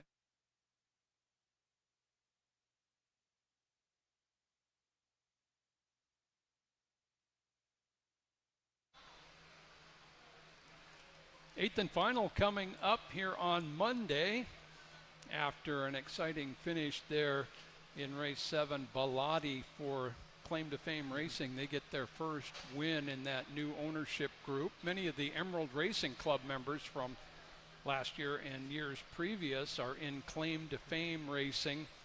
So congratulations to them. Trainer Mike Puich, Pablo Castillo aboard Bellotti in race 7. All right, well, as Tom mentioned, we do have officially a wet fast track now for the 8th and final. This is a non-winners of 3 condition for fillies and mares. Adrian Castellanos is the rider aboard number 5. Can't Deal With It. Castellanos on the 5. Savita makes her second start of the year, and she did 2 win last year. She won going a mile. Right up on the lead as she sprinted one time fresh, and not a bad 4th as the favorite. One after that. She does like a mile. And sprinting, so that was her maiden victory. She's in other words, she's a non-winner too, John. Go ahead, take You know, over. she ran a decent first race. She did get a nice stalking trip from an outside post there. Bumping River, who's in this race, went wire to wire, but it appears that she does better with a little longer distance, and she gets a whole full furlong runner. That's the good news. The bad news is this is a much tougher field, or at least it appears to be a much tougher field. So she has a right to improve for a couple reasons. One, it was her first start off a layoff last time. One, it's longer. Two, I think this is a little tougher company, and we'll see if she just can get something out of it. And then when she does go to a route, we're going to look at her pretty strong. With the rail, post position, and Kevin Krieger for Alan Bozell, Savita. Washington bred by Cupid. Pocket Knife is the 2. She'll be running here for the first time this year. She is in the barn of Doug Carlson. Both of her career victories are at a mile, so she's sprinting fresh today. A little bit fresh. 2 months ago, she was down in Phoenix. Yeah, you know, she was a horse that tried Phoenix, and she didn't fare well there. And I remember correctly last year she went down there and didn't do too much, but she was able to win a race at Emerald last year and did run third off of a bit of a layoff last year on a wet fast track, which she gets now. So she's got a couple positives here. You know, I'm going to probably wait and see one from her, but she does have a pretty good stretch run. Stalking closing runner, Pocket Knife, also a Washington bred by Lutz Gift. Lenny Ciceron aboard for Carlson on the 2. Yeah, that 18 to 1 last year in May. Wet fast track, she closed very well. Beaten just a length off a bit of a break, and so a very similar situation for Pocket Knife. Choke Cherry Sherry comes in on good form, and she's 2 for 5 at Emerald Downs. And her last race was a strong race. They were moving there to the half 44 and 4, and she was in contention throughout. They got a little slow at the end, 7 seconds, which is expected after chasing that pacer, but a nice even effort, good speed figure. She does have one wet fast track last year, and it was kind of flat. I'm not sure what happened there, but if she runs anywhere near her last race, she's going to be pretty formidable. Yeah, she won a couple sprint races here last year. Did Choke Cherry Sherry, and again, as John mentioned, that was not an easy race last time out in Phoenix a little over a month ago. Carlo Lopez up for Jim Gilmore on the 3. Number 4 is Bumping River, who is 1 for 1 at Emerald Downs this year. Yeah, and in that last race, she got bumped around at the start, but then powered to the lead and was forced into some pretty hot fractions for the level. Got a little tired at the end, wouldn't change leads, but just maintained her lead throughout there, including able to outfinish number 1, Savita there. So it was a race she may have needed, in addition to the fact that she happened to win it. And she's pretty quick early. If she gets out of the gate cleanly, she appears to be the one to catch. And, you know, she's one of these horses that, you know, she's had a lot of races where she couldn't get the lead and she didn't really fare well, but if she does get the lead, you're going to have to catch her. Okay, yeah, Bumping River, all good. Francisco Diaz-Lopez back, and Diaz-Lopez from him limited starters off to a good start at the meeting. Jose Navarro as well. Bumping River, also a Washington bred by Abrage. Number 5 is Can't Deal With It. Note that rider change. Adrian Castellanos aboard the 5 for George Rosales. Castellanos up on the 5. Also 1 for 1 at the meeting. You know, she came here from Santa Anita where she kind of really didn't show much on the route, and previous to that, she ran okay, a good second in a $10,000 restricted race. Now at Emerald Downs, she goes off even money.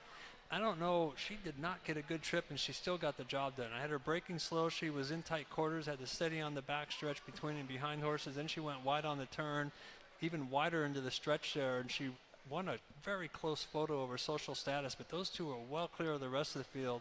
Earned a good speed figure, a lot of much better than looks effort, even though she was even money, and it looks like she barely got the job done. She had to overcome some trouble. Okay, yeah, she was, along with social status, well in front of the rest 8 days ago. Can't Deal With It, the 5. Rabble is the 6. Rabble, first ever start at Emerald Downs coming up. You know, lots of pretty good performances. 4th or better, 5th or better. and she did win down in Phoenix back in January. That was a sprint over a little bit of a wet track. Yeah, she's a relatively consistent horse. Last race she really wasn't able to threaten at the end, tailed off just a little bit. But as you mentioned, in a couple thirds and a win and a third back at Mountaineer earlier last fall here, and she draws that outside post, so she'll get a nice stalking trip. We'll see if she can compete at this level. Howard Gibson has Talia Timontois aboard. Rabble gets a little bit of a weight break there with the apprentice. That is Frank Alvarado getting aboard Hakuhia for Steve Fisher. Yeah, made a big stretch run. Of course, was 4 to 5 in that non-winners of 2. This is non-winners of 3, but that tends to give a little confidence to the horse, and the fact that she's 1 for 1 on a wet track doesn't hurt. Yeah, stalking, closing, sprinter. Has that wet track victory. Dandy Day on the outside, another newcomer to Emerald Downs, and another horse coming off a win. Yeah, she ran game in the stretch there to get the job done. This is a little tougher company sprinting, but she is fit and draws an outside post here, and we've talked about horses going from a route to 6.5. They're always dangerous. That is Silvio Amador up for Alexis Silva Martinez. 8 to the track for race 8.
Dan Harrington sends them off to the starting gate with a call to post for the 8th and final. It's the Copiers Northwest Purse. A distance of 6 1/2 furlongs, a claiming event, purse of $11,500. It's for fillies and mares, 3-year-olds and upward. Note the rider change, number 5 can't deal with it. The jockey now, Adrian Castellanos. Post time in 5 minutes. 5 minutes to post.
Eighth and final at Emerald Downs. Non-winners of 3, condition for fillies and mares. We're sprinting 6.5 furlongs. Complete the Memorial Day weekend. Thanks for joining us. Some great action out there on the track. Next day of racing this coming Saturday at 1:50 p.m. Let's head up to Tom for one final selection. Tom? Thank you, Joe, as we wrap up the holiday weekend here. This 8th race, we now have a wet, fast track condition for this one. I like the 7, Hakua. Frank Alvarado in the irons here. This one journeyed from Remington Park and Lone Star out west to Turf Paradise and fit pretty well there. Had a good effort there. Tries MO guns for the first time.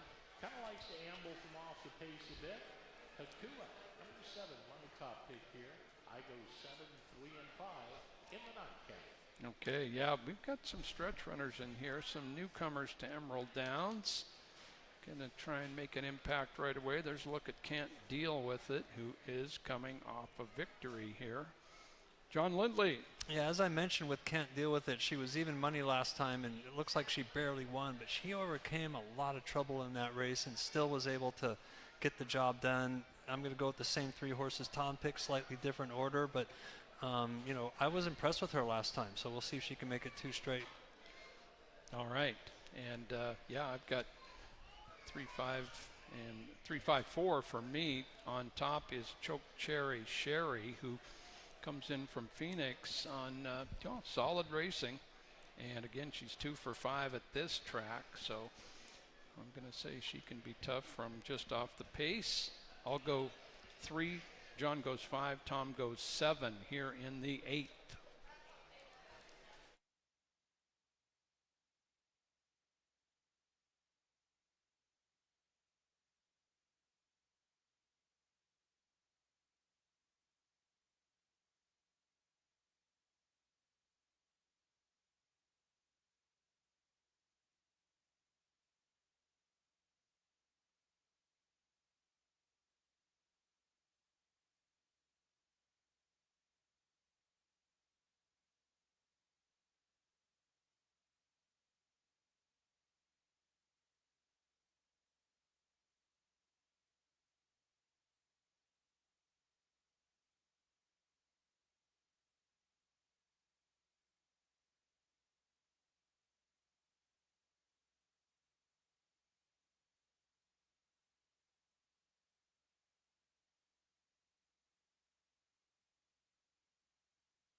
And the horses have arrived at the starting gate. Post time for the 8th.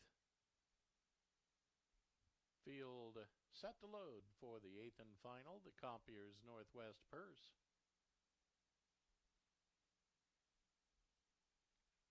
Savita takes position. Can't deal with it, steps up. Now comes Pocket Knife. Rabble towards the outside.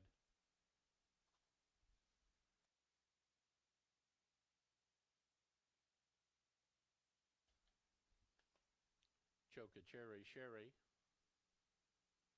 Akuya, one from the outside. Bumping River, middle of the gate.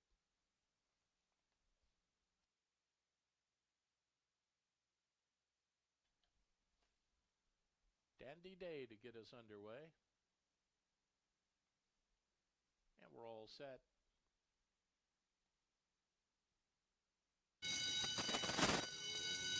Runners away. Good start, far outside. Dandy Day broke smartly. From between horses, Bumping River as well. Out of the chute onto the main oval they go. Rabble is in the early chase as well. On the go comes Akuya, now into third, moving through the inside, can't deal with it, fourth last. 2 to Chokecherry Sherry, then at the rail comes Savita, Pocket Knife at the back. Less than a half mile away as they rush for the far turn. Opening fraction 22 and 9/100ths. And it's Bumping River who brings them along clear by a length and a half. Can't deal with it is right behind Rabble to the outside of that. Akuya follows that lead set as they move to the top of the lane. Chokecherry Sherry called on 4 away now. They run to the top of the stretch. Bumping River takes them off the turn. It's Bumping River just in front. Chokecherry Sherry continues to gain now. Final furlong away. They straighten way down the stretch and can't deal with it. Comes away with the lead now and can't deal with it. Excels in the stretch. Opens up 3 and going on. Bumping River chasing and at the inside Chokecherry Sherry, but it's can't deal with it. An easy winner. Chokecherry Sherry was second. Savita rolled in there behind that with Bumping River. The outside Dandy Day was next. Rabble settled back of that one. Akuya towards the back further. And Pocket Knife. Time on the board, 1:16 and 35/100ths.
Results on the board official. The official winner, number 5, Can't Deal With It. Second was number 3, Chokecherry Sherry. Third came number 4, Bumping River. And fourth, number 1, Savita.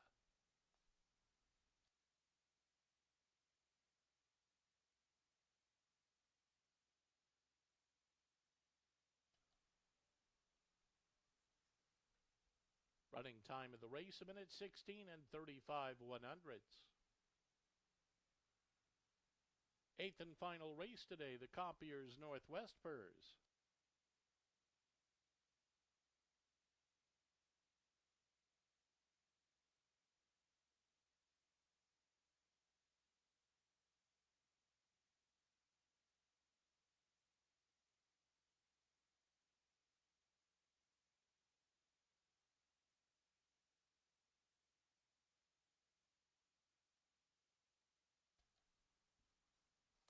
In the Michelob Ultra Winner's Circle, Can't Deal With It. Owned by Gene Heredia, Alicia Flores, Ileana Thompson, and trained by Jorge Rosales. Adrian Castellanos, the winning rider. Can't Deal With It, a 4-year-old dark bay or brown filly by Violence from Miss Dealamodil. She was sired by Benchmark. Can't Deal With It, bred in Kentucky by TNIP LLC.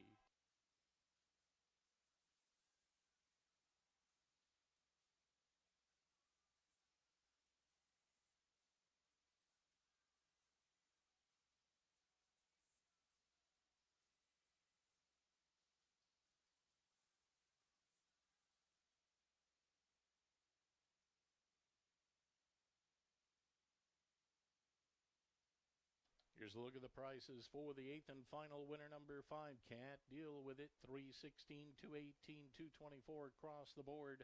Number 3, Chokecherry Sherry, finishing second. $350 and $330 on the place and show. Number 4, Bumping River, $4.78 to show. Winning Exacta, $7.83. The late double paid $14.07. 50-cent trifecta, $32.25. 10-cent super, $23.32. The Pentafecta worth $415.81. Turning to the late pick 3, that's worth $11.55. The pick 4, $22.94. The pick 5 today, $167.75. The 10-cent jackpot pick 6 returns $157.98. There were no unique winning combinations in the jackpot pick 6. Therefore, the carryover pool for Saturday now stands at $8,931.72.